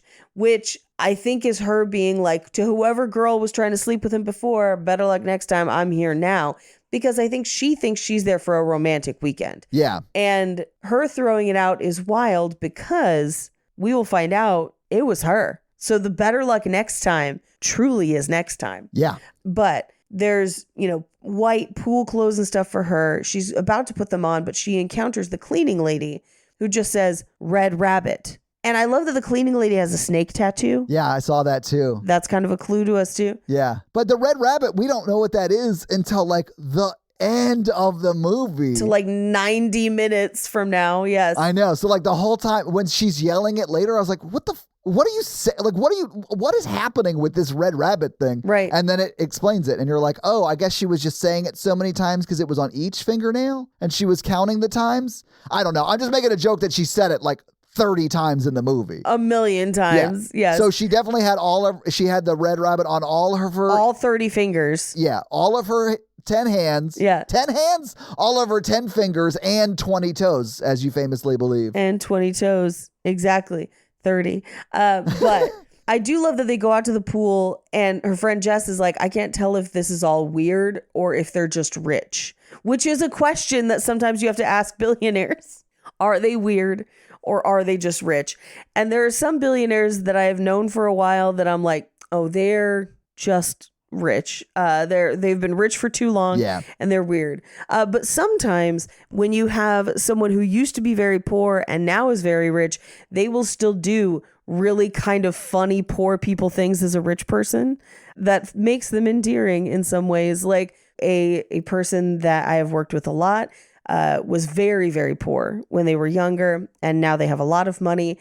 And we all got invited to a fancy Hollywood party, but a lot of us that were there were like the writers. So we're just like super poor. Yeah. Just like dirt ass poor.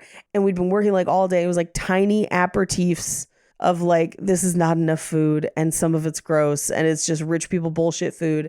And then the rich person showed up with a stack of Domino's pizzas. And I was like, yes. Way to know your target audience, my man. Like, that's exactly what I wanted right now. And the restaurant was like, you can't bring those in here. And he's like, it's my party. And they're like, you still can't bring those in there. And he's like, cool, everybody meet in the alley. And then we all went and ate pizza in the alley. I love that story would have ended the same if you were a writer at a famous rich person's house or a rat also at that famous rich person's house. Rich person's house. Because it just ended with you in the alley eating a slice of pizza. Eating many slices. I also appreciate people who buy enough pizza for events. And like, not just the like 2 slices, but he was like, no, there's like 12 pizzas here and there's like 18 of us. So there's like more than enough pizza for everybody, not just skinny titty baby bitches like Todd. That's hurtful. I had pizza last night and all 2 slices were great. That's what's up. Yeah. I also had 3 things of cheesy bread though. Like it was a carb loaded night, Paige. It's big night. Yeah. Big night. Paige, I'll say this. I completely agree about was this person like born into money? Or did they acquire it later in life or whatever? Right. The billionaire that I worked for, they grew up the son of a doctor, but like it wasn't like he was like a billionaire, right? Right. And his oldest brother and dad just happened to start the company that more or less like invented modern hospitals. Right. So they became hugely successful. And that happened when he like post college for the guy I worked for. So like he grew up more middle class, and he even said like we had a lot of conversations about what it was like to be insanely wealthy and stuff. Because I was with this person one-on-one for like hours flying to these different locations or whatever. Right. And he like, I've heard him say this while drinking, like a little intoxicated. He was like, I am just one of the luckiest people to ever be born. Like he thinks of himself as lucky. And I think that is because he grew up very differently than his current circumstances. Right. And had his dad just been like, no, that's a stupid idea for a company. Let's not do that. Right. He would have just grown up and been a doctor probably, you know? Right. Yeah. So like the people who grow up and become insanely wealthy who are like thankful for it and they're grateful for it and they're like, man, I got lucky are the people and I'll share it. Yes. And those are the people like Yeah. the reason he wanted to hire me is because he's writing a book. I can't say too much about it, but he's really concerned with like some things that are happening on the planet and he wants to see some positive change before he dies. Like that's the conversation we had. Right. I like people like that. Yeah. The people who typically grew up super rich aren't like that though. They feel very entitled to everything and they think they earned it. Yeah, and they're disconnected from general society. Like, yes. Pizza Guy is also the billionaire's house I've been to. And I went to that house because they heard that a friend of mine was turning, I think, 30 and didn't have plans for a birthday party because poor. Right. So they threw them a like Hollywood level birthday party at their house. That's amazing. Right? That's so nice. Yeah. They are known to do it for like baby showers and stuff for people too. So it's kind of That's great. They're kind of a wild, eccentric billionaire. Anyway. That's great. So we kind of meet the cast of characters out by the pool, including Sarah, who we will find out was on Hot Survivor Bitches for 8 seasons. That'll come into handy later. 8 seasons of a reality TV show called Hot Survivor Bitch. Like, what are they putting those ladies through? But also, she does survive this movie. So whatever it was the perfect training program for this, which suggests that that's a dark fucking TV show. Oh, yeah. Which means, Paige, and this is, I realize, the 4th level of a bad joke. Okay. But this is definitely produced by the Lachey's. Oh, God, yes. It's their MILF Island.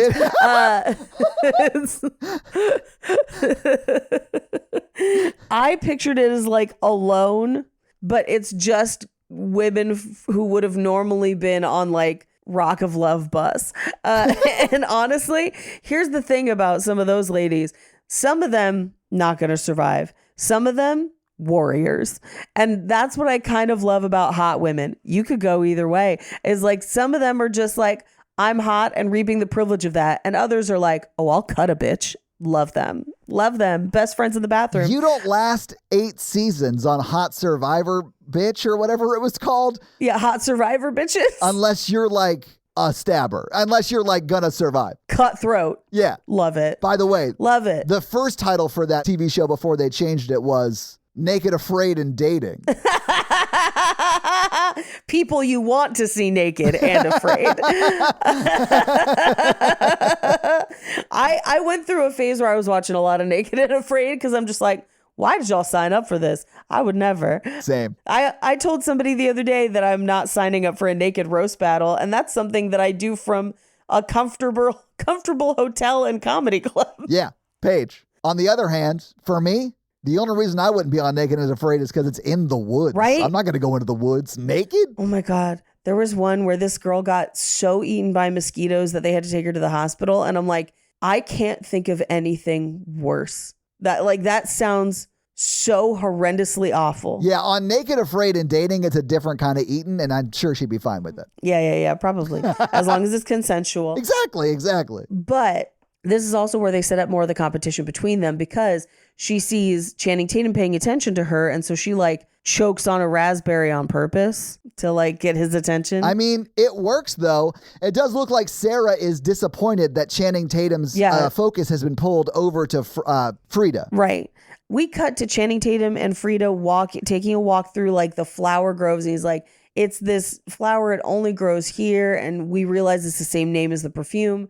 And she's like, this isn't what I thought. I heard the parties were like debaucherous and crazy. And he's like, we still do drugs, but with intention, and therapy changed my life, which I do think is definitely pulling on that, like men who learn the language of therapy to use it in an abusive format. Oh, yeah. You mean like Jonah Hill allegedly or whatever? Yeah, 100%. Yeah. He has a whole documentary about his therapy journey.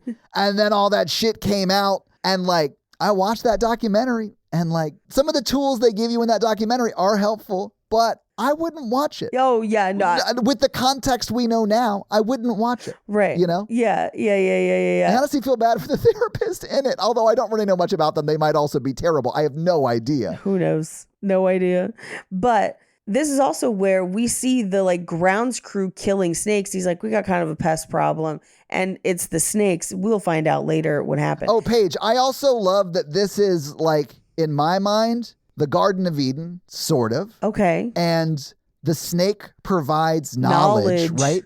And they're all dressed in like white the whole time for the most part.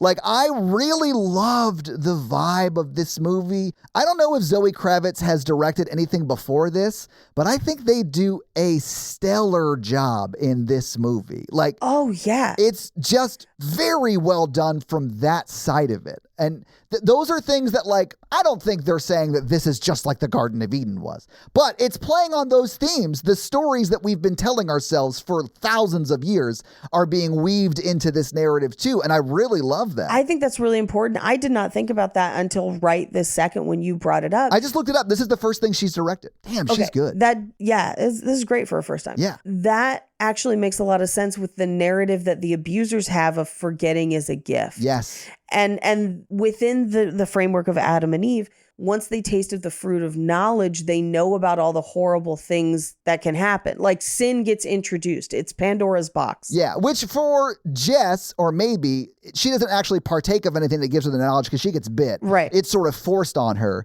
But the other women, I guess it is sort of forced on all the women who take it because they don't remember, but they're just taking shots, right? It's not like they're eating an apple. Right. The apple is shots of snake venom or whatever. Yeah. But Sarah's the one that does it willingly. Yes. Yeah, that's fair. She's the one, but that is her choosing to know. Like, even if it is bad, I need to know. Yeah, Eve was right. Yeah. Well, I mean, complicated, but yes. No, I think knowledge is always better than not knowledge. So like, yeah. Eve was right to bite that apple. Sorry, I'll just say it. Some translations have it as a pomegranate. Oh, really? Oh, I know, which I'm like, don't bite into it. You got to open it and get the arrows. Yeah, I think I would prefer that. I don't really love apples, but... Oh, see, I love apples. I also love pomegranates, but I do think within this, it's a little more complicated. It is, yes. I just wanted to point it out because I think it's a good... Like, I think Zoe Kravitz did a lot to like weave in stories we've been telling ourselves forever into this, so it seems more accessible. Right. And that is one of the ways she did that. I really love it. Yeah. Well, and in this scene where she is walking with Channing Tatum and he's like, oh, therapy this, therapy that. And she's like, I'm not really into it. And here's the thing. I think part of that is because she has not had the financial access to a really good therapist, because I believe in the power of therapy on mental health. I do believe some people abuse it. Oh, yeah. But I think by and large, it's helpful for most people to talk to somebody and just get it all out sometimes. Yeah. But she's just like, yeah, I don't need to just like tell somebody about the time I watched my mom try to kill herself or whatever. And he interrupts her and is like, I'm actually really into repressed memories.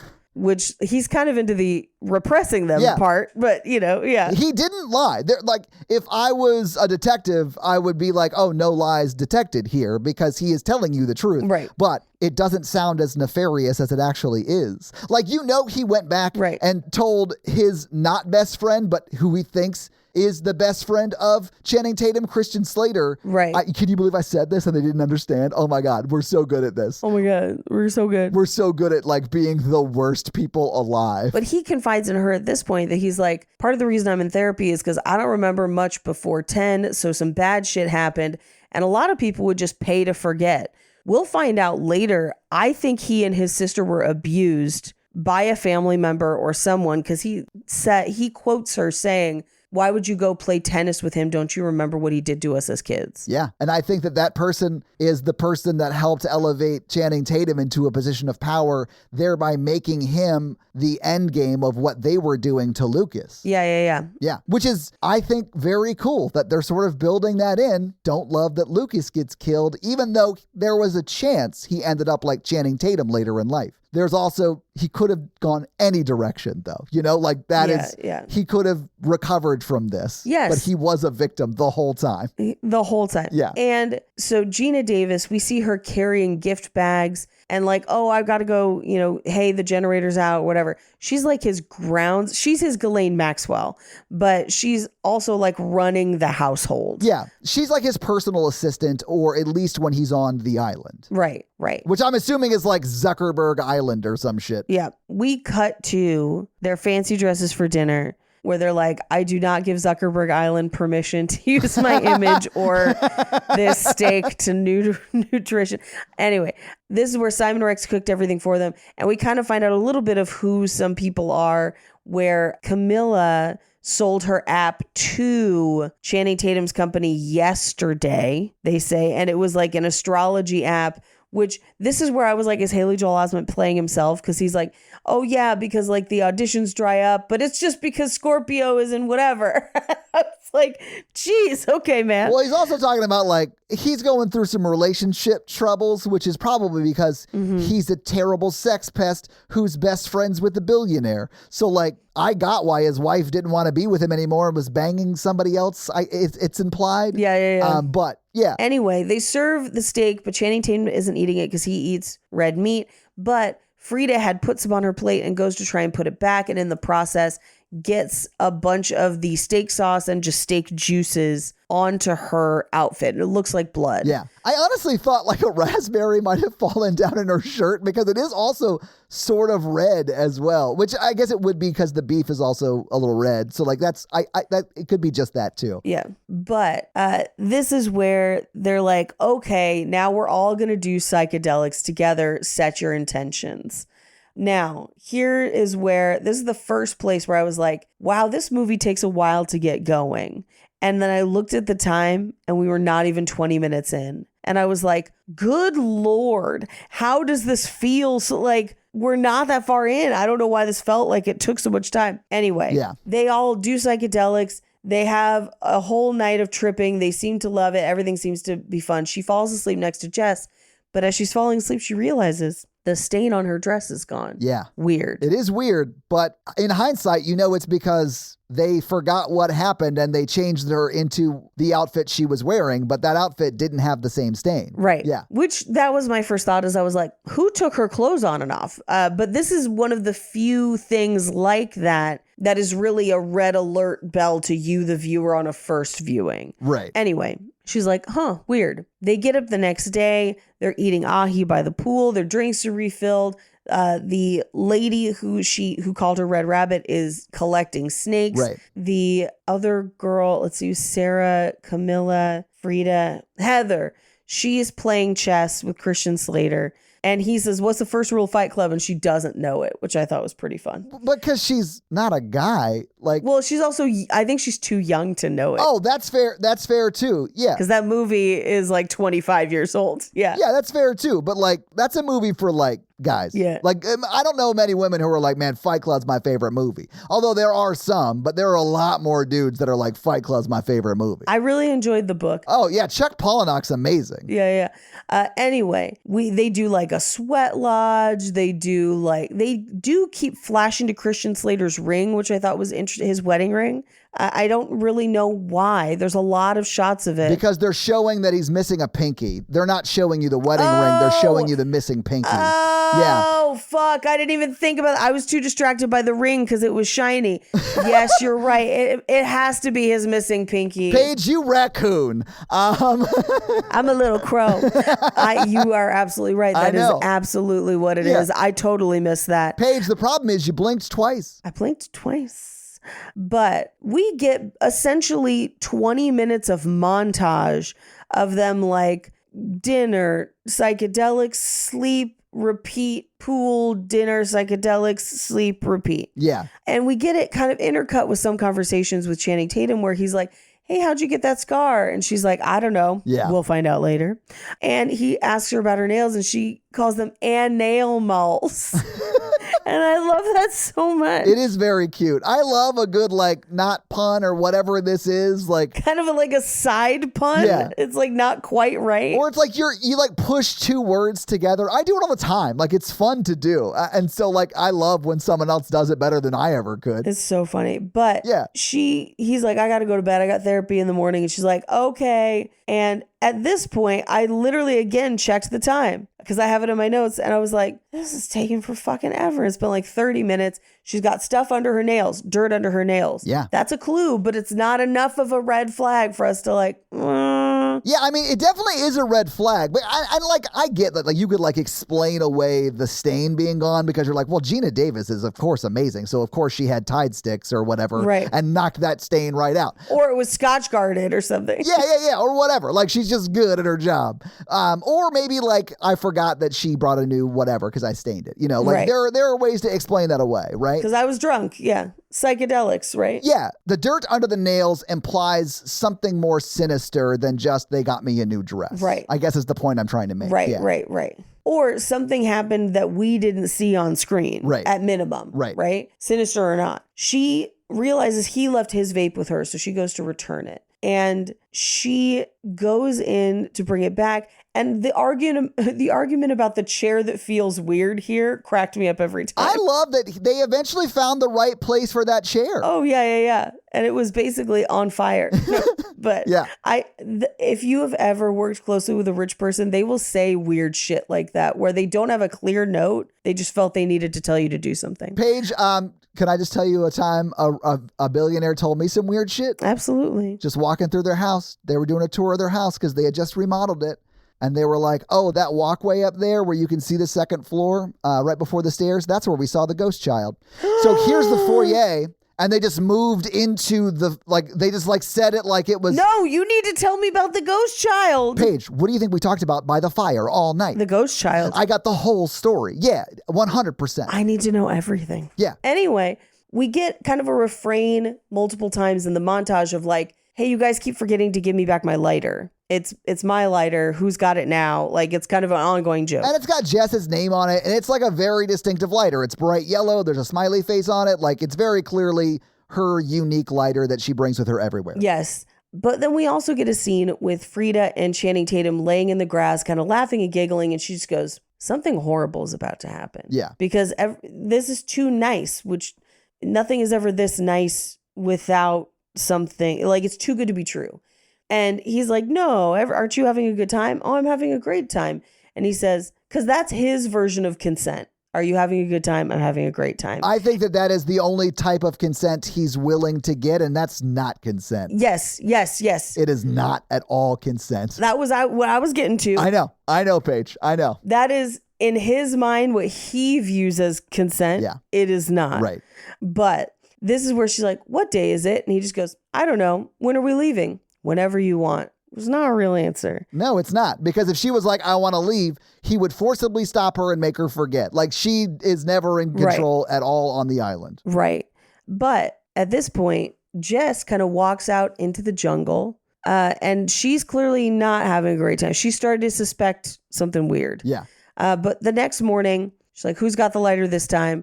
Great. We get another night of partying. But this is what I'm saying of like, we are an hour and 40 minutes into this movie. And yes, there have been some tangents, but like we have not gotten past the party point yet. Right. The big thing hasn't happened yet. Right. The big thing's about to happen though. Yes, because they play Young Hearts Run Free, which yes, if you're doing a party playlist, absolutely. I do think that Baz Luhrmann's Romeo plus Juliet does it better though. I do love that version. I have both versions on my phone. It's always a good time, is what I will say. Yeah. But Harold Perrineau, come on. The performance of it all. True. The sequence, the vibe, the cuntiness. The drag of it all, Paige. Yes.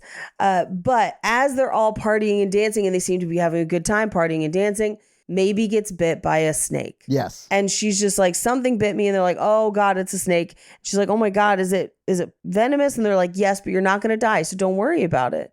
And she's like, well, should I go to a hospital? And they're like, there are no hospitals. I loved when that came back around to bite Christian Slater in the ass later, when he's like, there are no hospitals, girly. And then later he's going to be like, I need a hospital. Yeah. But they get her some water and she's like, I want my phone. I want to go home. I'm scared. This is not great. Right. And Frida doesn't really listen to her in this moment. She's like, just you'll get some sleep. It'll be fine. Yeah. She just goes, can't you feel it? There's something wrong with this place. Like, I don't know what it is, but there's something wrong.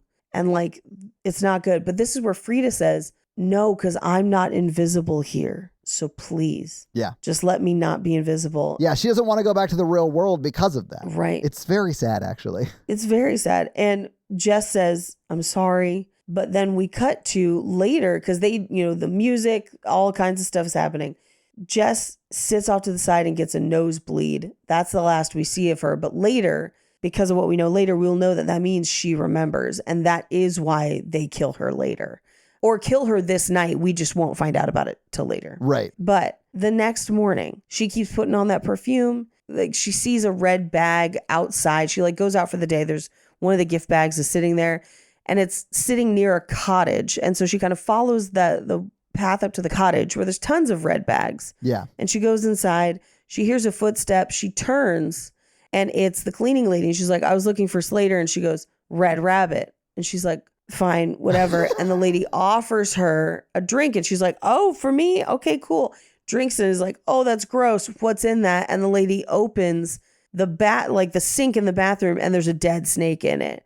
And she's like, snake venom? Oh my God. So she goes running from the cottage. I want to point out something that connects to the Adam and Eve theme here before we move on. Yes. The lady who gave her the snake venom has a snake tattoo. Every time someone gets it, it's from the original snake in my mind, or the metaphoric snake, which the cleaning lady is taking on in this scene. Yeah. But she runs out. She kind of bumps into the chickens and bumps into Simon Rex. And he's like, what are you doing over here? Go that way. Yeah. He's like, fucking chickens got out again. I got to chase them down, which I thought was kind of funny. Right. But we cut to them running around at night. And she's like, why are we running? And they all kind of collapse in the grass.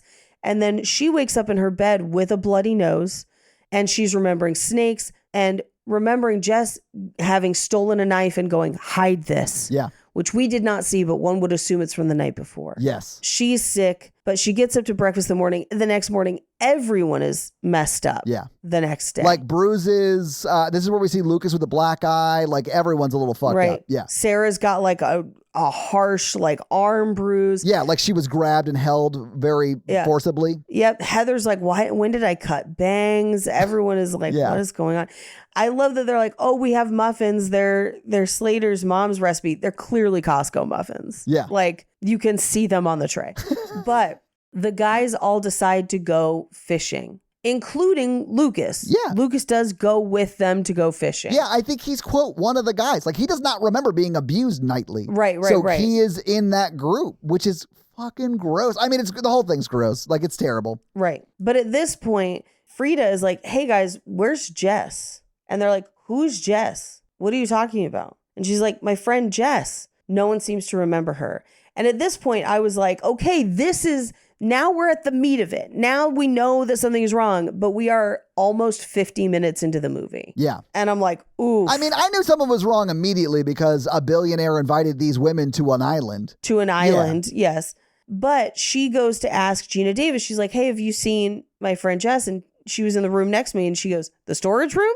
Just relax. You're on vacation. Like, I don't know what's going on. She checks the storage room. Well, she runs into that storage room and it is a storage room. Like they added a bunch of shit to it to like make it very performative. They've really thought through how they're going to erase Jess. And I would have loved a little bit more time. Like this is where I would put that 20 minutes if I was shifting it from before this point to after. Well, yeah, because the bad thing has happened. We just don't know what the bad thing is. So yeah, this would fit. Yeah. Right. I would love to have more of her trying to put together the pieces of where Jess is. Yeah. You know, because as it is, she looks for her for an hour because Sarah, the girl from Hot Survivor Bitches, comes in and she has the lighter and it says Jess on the back. Yeah. And she's like, she was here. Something is wrong. Yeah. She's like, I don't remember Jess, but this is Jess's lighter clearly. So something's going on. Well, and I love that she's like, I don't want to sound like a bitch. I would know if there was a person, but I also feel like we're forgetting a lot of stuff. And she's like, I feel like I'm having a great time, but I also have this feeling that I'm not. Does that make sense? And then they compare. They're like, how did we get the bruises? How did we get the dirt under our nails? How did we do all this stuff? I think her delivery of that, I think we're having a great time, but also not. Or what? I don't remember exactly what that line is. Yeah. But her delivery of that is so good. It's so good. Yeah. And then I love this next part is like, oh, if I had a nickel for every time I encountered a situation like this in Los Angeles at a party. But she's like, well, why don't you ask them? You guys are friends, right? And it's like, no, I met them today. I thought you all knew each other. Right. No, none of us knew each other. And at this point, Sarah is like, oh my God, we are all strangers and we all got on a plane with billionaires. Why the fuck did we do that? And I'm like, exactly. Because like they manipulated you. Like it's not your fault. It's not their fault. And I've made this mistake too. But like, again, I said before, one of my rules about interacting with billionaires is never go with them to a second location unless they don't know you're following them. Right. But at this point, Sarah's like, okay, something bad is happening here. And Frida's like, I have remembered some shit, but I don't know all of what it is. But they're making us forget. And he said, forgetting is a gift. And they're like, bing, gift bags. They go check out the gift bags and it's perfume. And they're like, oh my God, the perfume is making us forget. Yeah. But like, how do we do that? Like, how do we talk to the other girls? And she says, well, they're nothing but good times and fat funky fucking blunts, but that'll come into play later. And this is where she's like, okay, you remember her, but I don't. What's up with that? And she goes, well, she got bit with a snake. Then I drank snake venom. And they're immediately like, fuck it. We're probably dead on this island anyway. Yeah. So they go and drink the snake venom. And they're like, how do we get everyone else to drink this? Shots. I love that because it like the joke of it is, oh, this tastes like shit. How do we get everyone else to drink this thing that tastes like shit? And they're like, tequila, baby. Tequila. And I thought that was very funny. Not even having ever had tequila myself, I know it's like not the most pleasant thing to drink. I don't mind tequila, actually. I'll drink tequila. Like, even on its own, it's not bad. Paige, you should, because if this movie taught me anything, it's that it will set you free. It'll make you remember. Yep. Normally it makes you forget. Anyway, they take all the shots. And I love that they're like, what's in these? And they're like, snake venom. And they're like, hey! Like, they just keep doing it. I thought that shit was hilarious. Yeah. Oh, this is absolutely. That's absolutely how that would go. And I love that they give it to Gina Davis, too. And she's like, okay, well, that's tangy. They'll be back soon from fishing. Don't worry about it. But this is where they hatch a plan where she's going to go and Frida's going to try and get the phones. Yeah. And she's like, you stay here. You make them keep drinking it. I'm going to go get the phones. If they come back, I need you to yell out fat blunt. And that's the code word and I will know.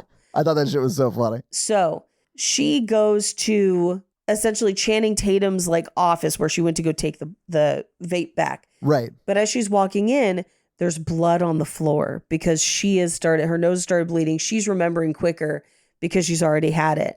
And then outside, Sarah starts to remember and you watch it on her face where she's just like, oh my God. Yeah.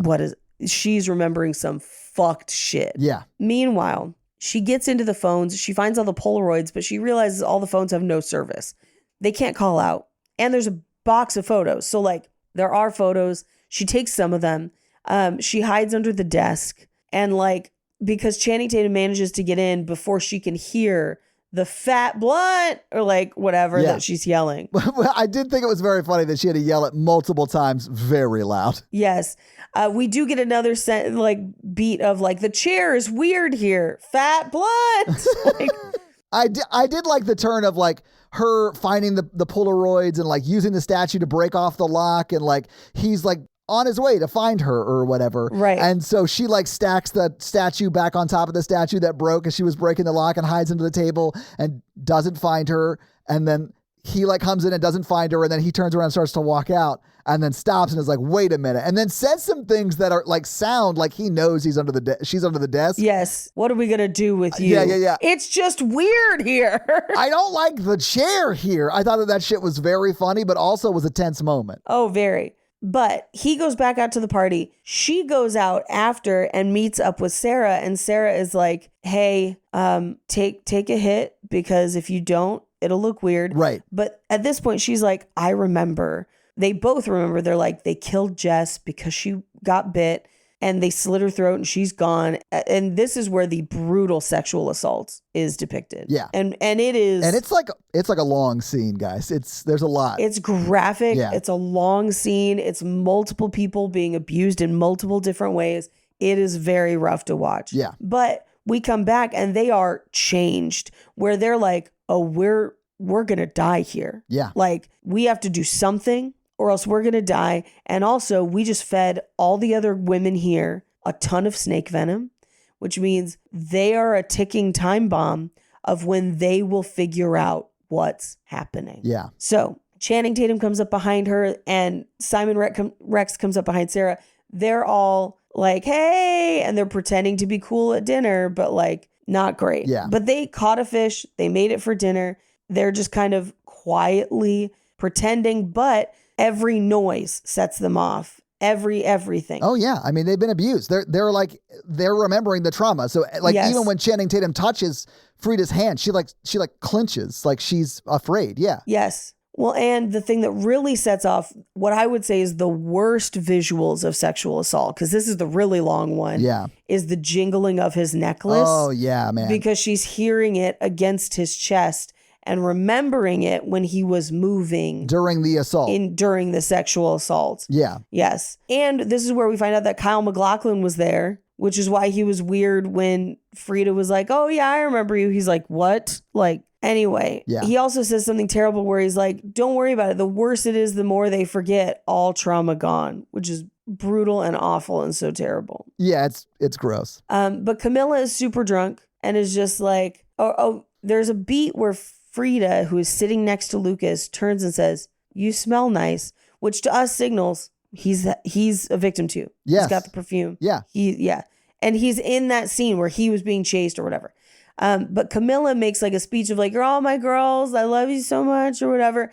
And they're worried it's about to start. So Sarah and Frida decide that they're going to dance. So they're dancing on the table. I thought this was so smart. Like they gather So weapons smart. more or less. They gather weapons Yeah. and kind of place them around. They get the corkscrew. They already have the knife, but they've kind of like stashed the knife. Meanwhile, Gina Davis is looking at the weird chair. She drops the Skittles. She's almost as if she's going to burn the chair. She like dumps a bottle of vodka on it. But this is her remembering because she took the shots Yeah. too, right? Because she actually got in the pool with her purse still over her shoulder to drink these shots. I thought that was crazy. But she's remembering. She's remembering.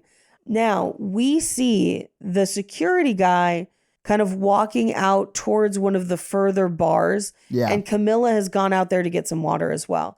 But the bartender's like, hey, man, were you in the military? And he's like, always will, or Marines, always will be. So we know that there's like guys around with guns. It's not going to be easy. Oh, and we saw his gun. Like he definitely has one. Yeah. And he's not the only security guy we've seen. So that's an assumption. I think that's fair. I do love that Christian Slater says to him, well, go be a hero a second time and get me some ice, which is a funny line. But also, I think it shows the amount of value that the rich place on the people who actually protect and serve the freedom that only their class fully enjoys. Right. We also see Heather go to the chickens, Camilla's at the bar, and then we see the noses start to bleed. Yeah. And the actress playing Camilla, incredible in this scene. Yeah, man. Because you just watch it wash over her face. Yeah. So good. And she is immediately pissed. Of course. And she takes the boning knife off of the bar that they probably used to do the fish. And literally before anyone can do anything, like Channing Tatum turns to Frida is like, you smell different. But before they can even address it, there's a scream. Yeah. And Haley Joel Osment is stabbed to death in the pool immediately. She stabs him a bunch in the neck. Like he's not recovering from that. But Channing Tatum does come over there and grab her and hold her down. Right. But then Heather remembers too. And so she chases Christian Slater down and like beats the fuck out of him with that chessboard. And like, oh my God, like he gets got. It's what he is going to die a painful, slow death. I don't know how it happened, but it's sort of implied that he like can't move his legs or like he might be paralyzed as well. Yeah. Hitting him in the face, I don't think would do that, but it could have happened any number of ways. It was a stone chessboard. I think she broke his neck. Oh shit. Yeah. Oh, I thought he was saying he couldn't move his legs, not his whole torso and arms and stuff. But I mean, I don't know. Either way. Who knows? He's fucked up for sure. Anyway, Sarah and Frida kind of take off towards the woods. Frida snaps a twig and then right in front of her is the Marine guy.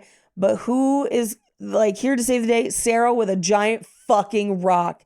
And I love that she like bludgeons that guy to death, takes his gun, stands up, and she just says, this place sucks, which is literally the first thing she said when she arrived. And I was like, oh, we love a bookend. That's great. I know. I loved it too. I was like, oh, perfect. Meanwhile, Channing Tatum has dragged Christian Slater in onto the couch in the villa.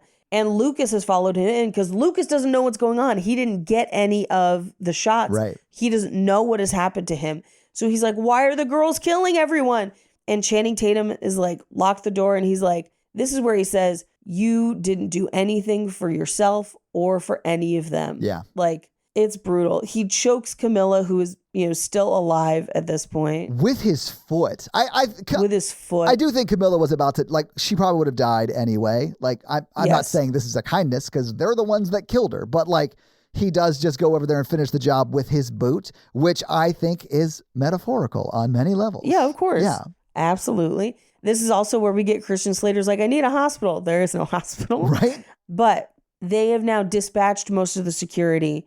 And as they're running back towards the villa, as the lights have gone down, she trips and spills the Polaroids that she had in her dress.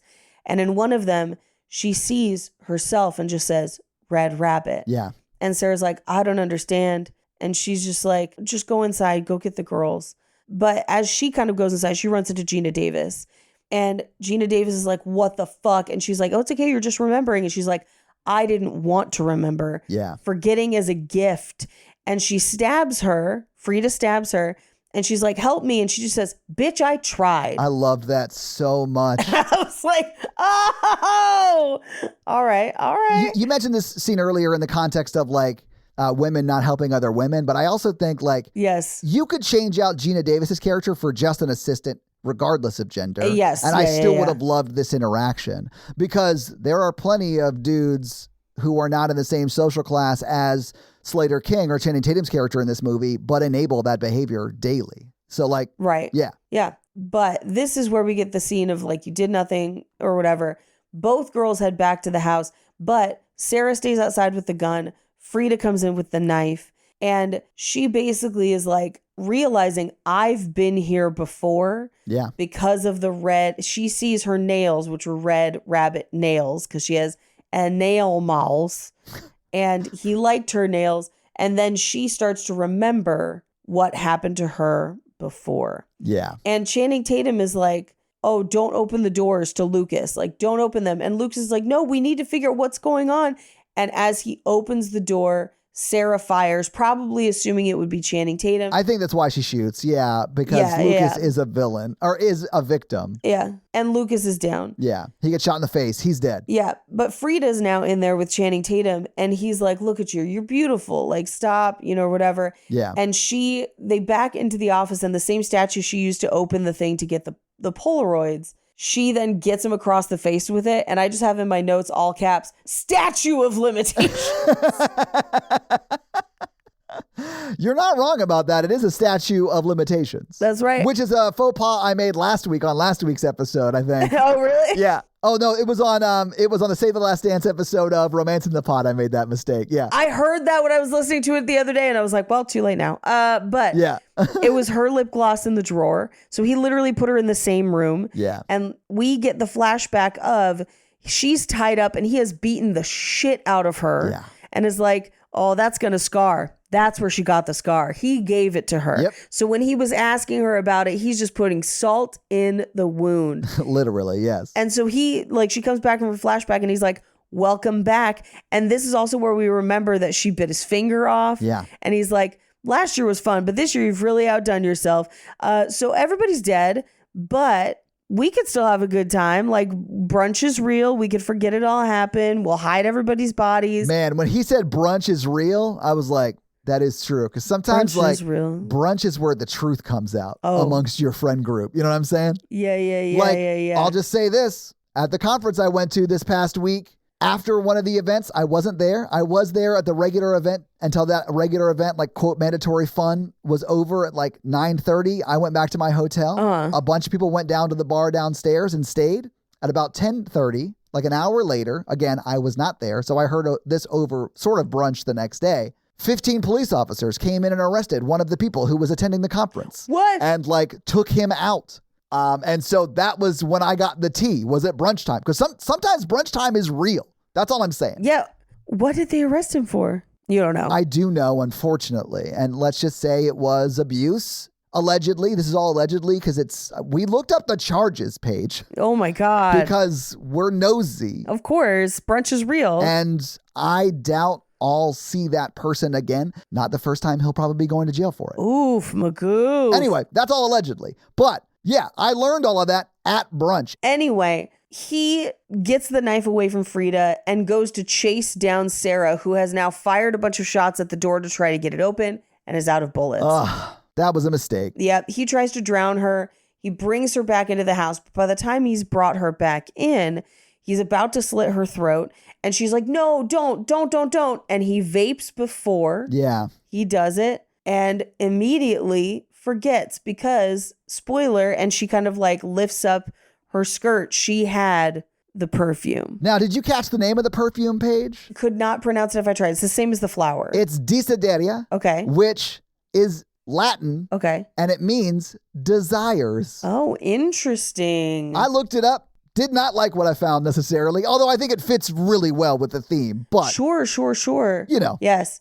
But he's flailing, knocking candles over. He almost $1 million babies himself on his giant coffee table. He does hit his head on it. You're right. Yeah. But because he's knocked over a bunch of the candles and they hit the Polaroids are very flammable, the whole house goes up. Yeah. And they kind of run out. We do see the cleaning lady on the lawn like, yes, which I kind of loved. I think that she's super glad this is happening. Oh, yeah. Because she, like the snake in the Garden of Eden, wanted the abuse to stop, Paige. Yes, that's why she was telling her Red Rabbit. Yes. Like, if there's anyone that did the absolute most to try and warn and support all of the women in their lives, it's that cleaning lady. And I think the reason no one listens to her, not even the people who are in danger, is because she's even lower status than the people who are there as victims in their eyes. Right. They didn't plan for her at all, but she was the one in the background. I love it. But this is where we get Sarah and Frida, and she's like, do you have a lighter? I need vacation. She's like, oh, I knew I forgot something. They left the lighter in the house, unfortunately. Yeah. But this is where we reveal that she dragged Channing Tatum out of the house. And we cut to sometime later where Kyle MacLachlan is like, hey, at the next gala, I guess. It is. I thought it was the next year, although I don't know how long it's been since they got out. But yeah. Right. And Kyle MacLachlan's like, hey, man, I'd like to talk to you about a thing like in next week, Beijing. And he's like, oh, yeah. And then they go to introduce the like keynote speaker, and it's the CEO of King Tech, I think is what it was called. Yeah. And we turn and it's Mrs. Slater, and it's her. And now she owns the company. And that's the movie. So Paige, having seen the movie, having talked about the movie, what do you think about, blink twice? It's another day for you and me and not paradise. What did you think about it, though? There's a lot that I like about it. Yes, same. Love the premise. Love the twist. Love it's shot incredibly beautiful. I think it has some pacing issues. The waters get a little muddy at the end. But overall, if you're not going to be very disturbed by the depictions of sexual violence, it's a good watch. Be patient with it because it does take a while to get started. But it was pretty good. Yeah, I think that this is my favorite movie so far this year, although it's only, mid-February at this point. But I really loved it. I do agree that there are some pacing issues, although I think upon a second rewatch, which I absolutely will do, I think I'd enjoy that section better. But also, I didn't love the ending. And I think when you said the thing about the ending you just said, it sparked a thought for me. And I think the reason I don't like it is because this is the beginning of Lord of the Rings, when Isildur, the son of the king, is has the chance to destroy the Ring of Power, and he chooses to keep it instead of destroying it. And I'm thinking of that's what Frida's choice is at the end of this movie. She saves Slater King because she thinks she can control him. And I now want a sequel to this where we see the ramifications of that and like maybe Channing Tatum gains control over himself again and she has to like finish the job like Frodo does. Would love that. But that's the only thing I don't like about the ending, really. Although I do also understand that, like, often men who do this kind of shit don't really get any repercussions because of it. Yeah. So it is sort of real life in a sense. Anyway, but I do like the movie quite a bit. I bet anyone watching this movie who listened to the podcast was like, oh, this is some Todd level shit. Oh, yeah, for sure. Like you all knew I was going to love this movie. Anyway, Paige, do you have any fun facts for us? I do. Well, hit us with your fun facts. Snake blood, fun facts. Snakebite was good. So Zoe Kravitz. It's the subversive choice. I liked it. You're welcome. Zoe Kravitz has actually been working on this script and trying to get this movie made since 2017. Wow. Okay. Yeah. Wow. This is like her passion project. And honestly, like for a directorial debut and a passion project, good. Yeah, it's so good. I'm shocked that this is a first-time director's like first movie. Like that's crazy good. Now, here's the one thing, because when I found this out in Fun Facts, I was kind of bummed that this didn't endure. But the original working title of this movie was Pussy Island. Oh shit. I do think that kind of gives it away a bit. Yeah. But I kind of love it. But it got negative reception from the MPAA. Boo. Of course it did. Prudes. Women and theaters. So it was a lot of people. Yeah. But you know what, Zoe? You were right. Pussy Island is great. I agree. In one scene, the character Lucas, played by Levin Hawke, holds an original Hattori knife said to be made in Okinawa. Levin's mother is Uma Thurman, star of Kill Bill Volume 1 and 2, which is basically where we get the Hattori Hanzo reference in this movie. Really? But also a movie about a woman who goes and kills all the people who abused her. Yes. Big fun. And also displays that sometimes the feelings around that are complicated, but she still kills that guy. Yeah. Anyway. She makes the right choice. Yeah. Early on when Frida's viewing her phone, one of the videos she scrolls through is Lenny Kravitz doing an ab workout. What? No. Yeah. Shit, that's fucking funny. That's amazing. That's really funny. Yeah. This actually started principal photography in 2022 in Mexico. I think this maybe was a movie that they weren't sure how to market and maybe got shelved for a bit before it came out. Wow, really? Because it did largely come out in streaming. It did get a small release, right? Or did it get full? I'll go through that, but it did get released in theaters. I do have box office information, yeah. Okay. The snakes in the movie are albino pythons. Oh. And like all pythons, they're constrictors and therefore non-venomous.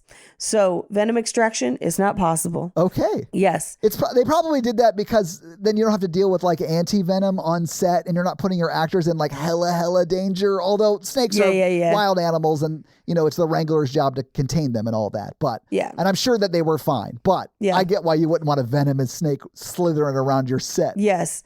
The film's cast includes both one Oscar winner, Gina Davis, and one Oscar nominee, Haley Joel Osment. Yeah.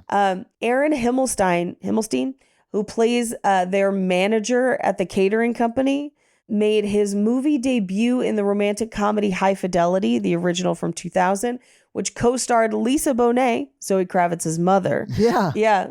And this was filmed at Hacienda Temozan in the Yucatan Peninsula in Mexico, currently used as a hotel and restaurant. I don't think it's the one from Anna Delvey, which is supposed to be in Morocco. Maybe they filmed it here. I'm not 100%. But those are your fun facts. Well, thank you for those fun facts, Paige. Let's talk a little bit about box office. So what do you think the production budget was for Blink Twice this year? Because it came out this year. Although you said it was filmed in 2022, right? 2022. I do think that the cost of this is probably less than you think because it is largely a single location movie. And the other location is that like dining hall, which they could have shot literally on any soundstage anywhere. Yes. And I think they did. Yeah. And like everything else, it's like once you rent the resort for however many weeks, that's just it. You know, that's all the places. Right. And they did use that one resort. So I'm going to say this probably cost $20 million. Oh, Paige, that's exactly right. Boom. I'm getting really good at this. Yeah, you're doing all right. It was exactly $20 million. And that actually wasn't on my normal source. So I had to pull that from IMDb and Collider, who reported that. But it was number 4 in the weekend it came out. So it was beat by Deadpool and Wolverine, Number 2 was Alien Romulus. Yes. Number 3 was It Ends With Us. Number 4 was Blink Twice. And number 5 was The Forge. What do you think it made in its opening weekend? I think 4th place that week. That's a tough week, honestly. There's a lot of great movies in theaters. Yeah. That's a tough week. Deadpool and Wolverine was cleaning up. Alien Romulus was fucking incredible. It Ends With Us is a dumpster fire that still haunts us to this day because of the legal battles. Yeah. I'm going to say opening weekend, this maybe made $8 million. Ooh, Paige, it's $7.3 million. Very close. Damn, Daniel. Back at it again with the, white vans. White vans. But yeah, its opening weekend, it was in 3,000 theaters. It was 3,067 theaters. It was 4th. Okay. Its second weekend, it was in the same number of theaters, and it was 6th. And then in the third weekend, it was 8th, and then it fell out of the top 10, but it was only in theaters for a total of 6 weeks. So not a very long time. Yeah, not long. But what do you think it made domestically, because it did get an international release, which we'll talk about, in its box office run in those 6 weeks? I'm going to say $36 million. It actually was $23 million, just over it. Oh my God, I should never second guess myself again. I was like, it's 24. And I was like, nah, it's got to be more than that. 36. Fuck. Anyway, go ahead. Almost there, Paige. Almost. It did, however, bring in $25 million in the international box office, and like 4.2 of that was in the UK, the Netherlands, Australia, Spain, and France. Also over $1 million in box office for them specifically. And it's been really popular on streaming too. Oh, it has been. Yeah, that's where most people saw it, I think, here in the US. Yes. Because it didn't do great here in theaters. Yeah. But it definitely made its money back in theaters. I paid $3.99 to rent it today. I definitely think it's worth it to rent it. Same. It might be worth it to buy it. I can't remember what it was to buy, but like it's a good movie, man. And I really want Zoe Kravitz to direct more shit. Oh, absolutely. Because I thought this was great. Anyway, that's your box office page. Do you want to hit us with the scary scale? Our scary scale is a scale of 1 to 10 of how scary we found the movie today, with 1 being Ghostbusters and 10 being Texas Chainsaw Massacre. Todd. I'm going to give it a 3. It's not super scary. I think it's actually like easier to get through than other movies I've given 3s because there aren't really many jump scares, but a lot of the assault scenes are rough. Are either long and hard to like watch at face value or are quick cuts, and they come as almost like shocking, like jump scary kind of moments, even though it's not like a jump scare traditionally. Anyway, I'm going to give it a 3. Yeah, I'm going to give it a 1 because I didn't find it scary. The assault scenes are upsetting, but not scary. I do agree, pacing issues or whatever aside that I have noted, I do want to see Zoe Kravitz direct more. Yeah, man. Because this is a fantastic first outing. So agreed. Yeah. That'd be really interesting. But that's our scary scale. Well, this week, the listeners made us watch Blink Twice. And guys, thank you, honestly, so much for that. Yeah, thank you. But what movie are we watching next week while we jump into a new theme? I have come to you now in the dystopian time to offer you terrible, terrible movies. Actually, they're really good. I've come to you in your darkest hour to save you. Do you want to introduce yourself? No, it's me, Mikey. You should know. They do. They know. Mikey finally found the cigarettes, so he was able to come home. He was able to come home for a month, yeah, before he gets shipped off to war or something again. Look, we never knew that me leaving the podcast for a while would cause the end of the world, but here we are. I mean, I only know that you left middle of last year and literally everything went to shit. Everyone's lives, including you two's, is worse. Mine is better, but that's the price you all have to pay for me to live a good life. You're welcome. So, Mikey, do you want to explain why you're here? Sure. No. We're gonna do a month of redemption, of joy and hope and Mikey movies. Yes. Yay! It's Mikey Movie March, guys. Mikey Madness. Ooh. Some call it March Madness. We call it Mikey Madness. Yes. Mikey March Mikey Madness. We'll get it in post. Yeah. Yeah, I'll just touch it up in post. Yeah. I'm sure you've gotten better at all that. Actually, Natalie edits them all. Natalie does it now. Where's the AI model of me just saying weird sentences every like 4 minutes? Oh, we put Tupac in instead, so. And then that makes sense. Yeah, right? That makes sense. So what movie are we watching first? Yeah, we're going to start, I guess, with Motel Hell, one I wanted to do for a long time. It's about...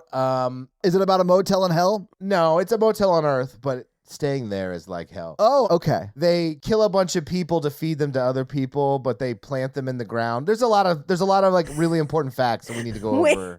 I'm sorry. They plant them in the ground. I don't want to spoil anything, but I'm here to bring you joy, Paige. I can't wait. I'm so excited. It sounds to me like Hotel Hell is like a nice B&B with a garden out back. It is. B&B for bodies and blood. Hell yeah. That's exactly what it is. My mic's falling down. It's everything is going to hell. Mikey has already broken a mic stand. Tradition reigns. I'm gonna need you to send me another one. Put it on my tab, bro. No, I'm excited about it. I mean, I've missed stuff. Yeah, we missed you. Yeah. Honestly, though, the world kind of sucks, so we've all been busy. Yeah. But you're welcome, everyone at home. Yes. So join us next week as we visit Motel Hell with special guest host Mikey. Yay! It's not just a guest because he's a host. There you go. Some would say I'm returning home, a home That he fully intends on leaving after a month. home wrecker.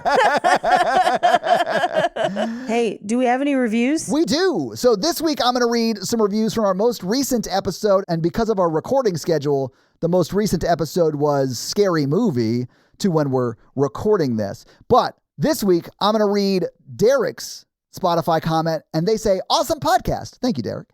May I suggest Cherry Falls and for newer movies, Thanksgiving and Heart Eyes, which are like movies they would like us to do. And Heart Eyes is like in theaters right now, right? Hard Eyes is in theaters right now. So I have heard a bunch of different things about Hard Eyes that kind of make me really want to watch it and see it. So yes, I will be doing it 100%. It's just a question of when we can get it to the most people so the most people can watch it. Yeah, it probably shortly after or around the time it hits streaming on some level. But I've heard a lot about Hard Eyes in the past like week or so. So I'm assuming it's in theaters and doing well. Anyway, Derek, thank you so much for that Spotify comment. And if you want to have me read your 5-star Apple review or Spotify comment, do one of those things and I'll do just that. So guys, if you like this show but want to hear Paige and I talk about romantic comedies or just regular romantic movies, check out our other podcast. Some might call it a sister podcast called Romancing the Pod, where we do just that weekly. It's a lot like this show, but for romance and romantic comedies because Paige doesn't like them. So we make her watch them, just like you guys make me watch horror over here. But if you want to follow me, I am at Todd J. Awesome on all the social media. Paige is at Rampage Wesley on Instagram? Yes, and TikTok. And just Paige Wesley on Twitter because you got that before some CEO lady and she wanted it, but you wouldn't give it back. And I respect you for that. Refuse. Also, Paige Suck it, other Paige Wesley. Paige is also on another podcast. It's great. You should check it out. It's called Cult Podcast with Armando Torres, who is a wonderful person. And if you want to support this show, go to Patreon at patreon.com/horrorvirgin, where there are a lot of great levels and a lot of great things. We do the Patreon shout outs at the beginning of every episode. We do listener requests, stuff like that, bonus episodes. So you'll be getting all of that content, plus episodes a day early with no ads, and who doesn't love that? So sign up for the Patreon and get a lot of great stuff. And that's going to be it for us, you guys. I'm Paige. And I'm your horror virgin, Todd. Keep it oogie spooky. Yeah. Have an amazing week, guys. Bye! Never assume a billionaire is dead unless you're the one burying them in the ground you dug, nerds!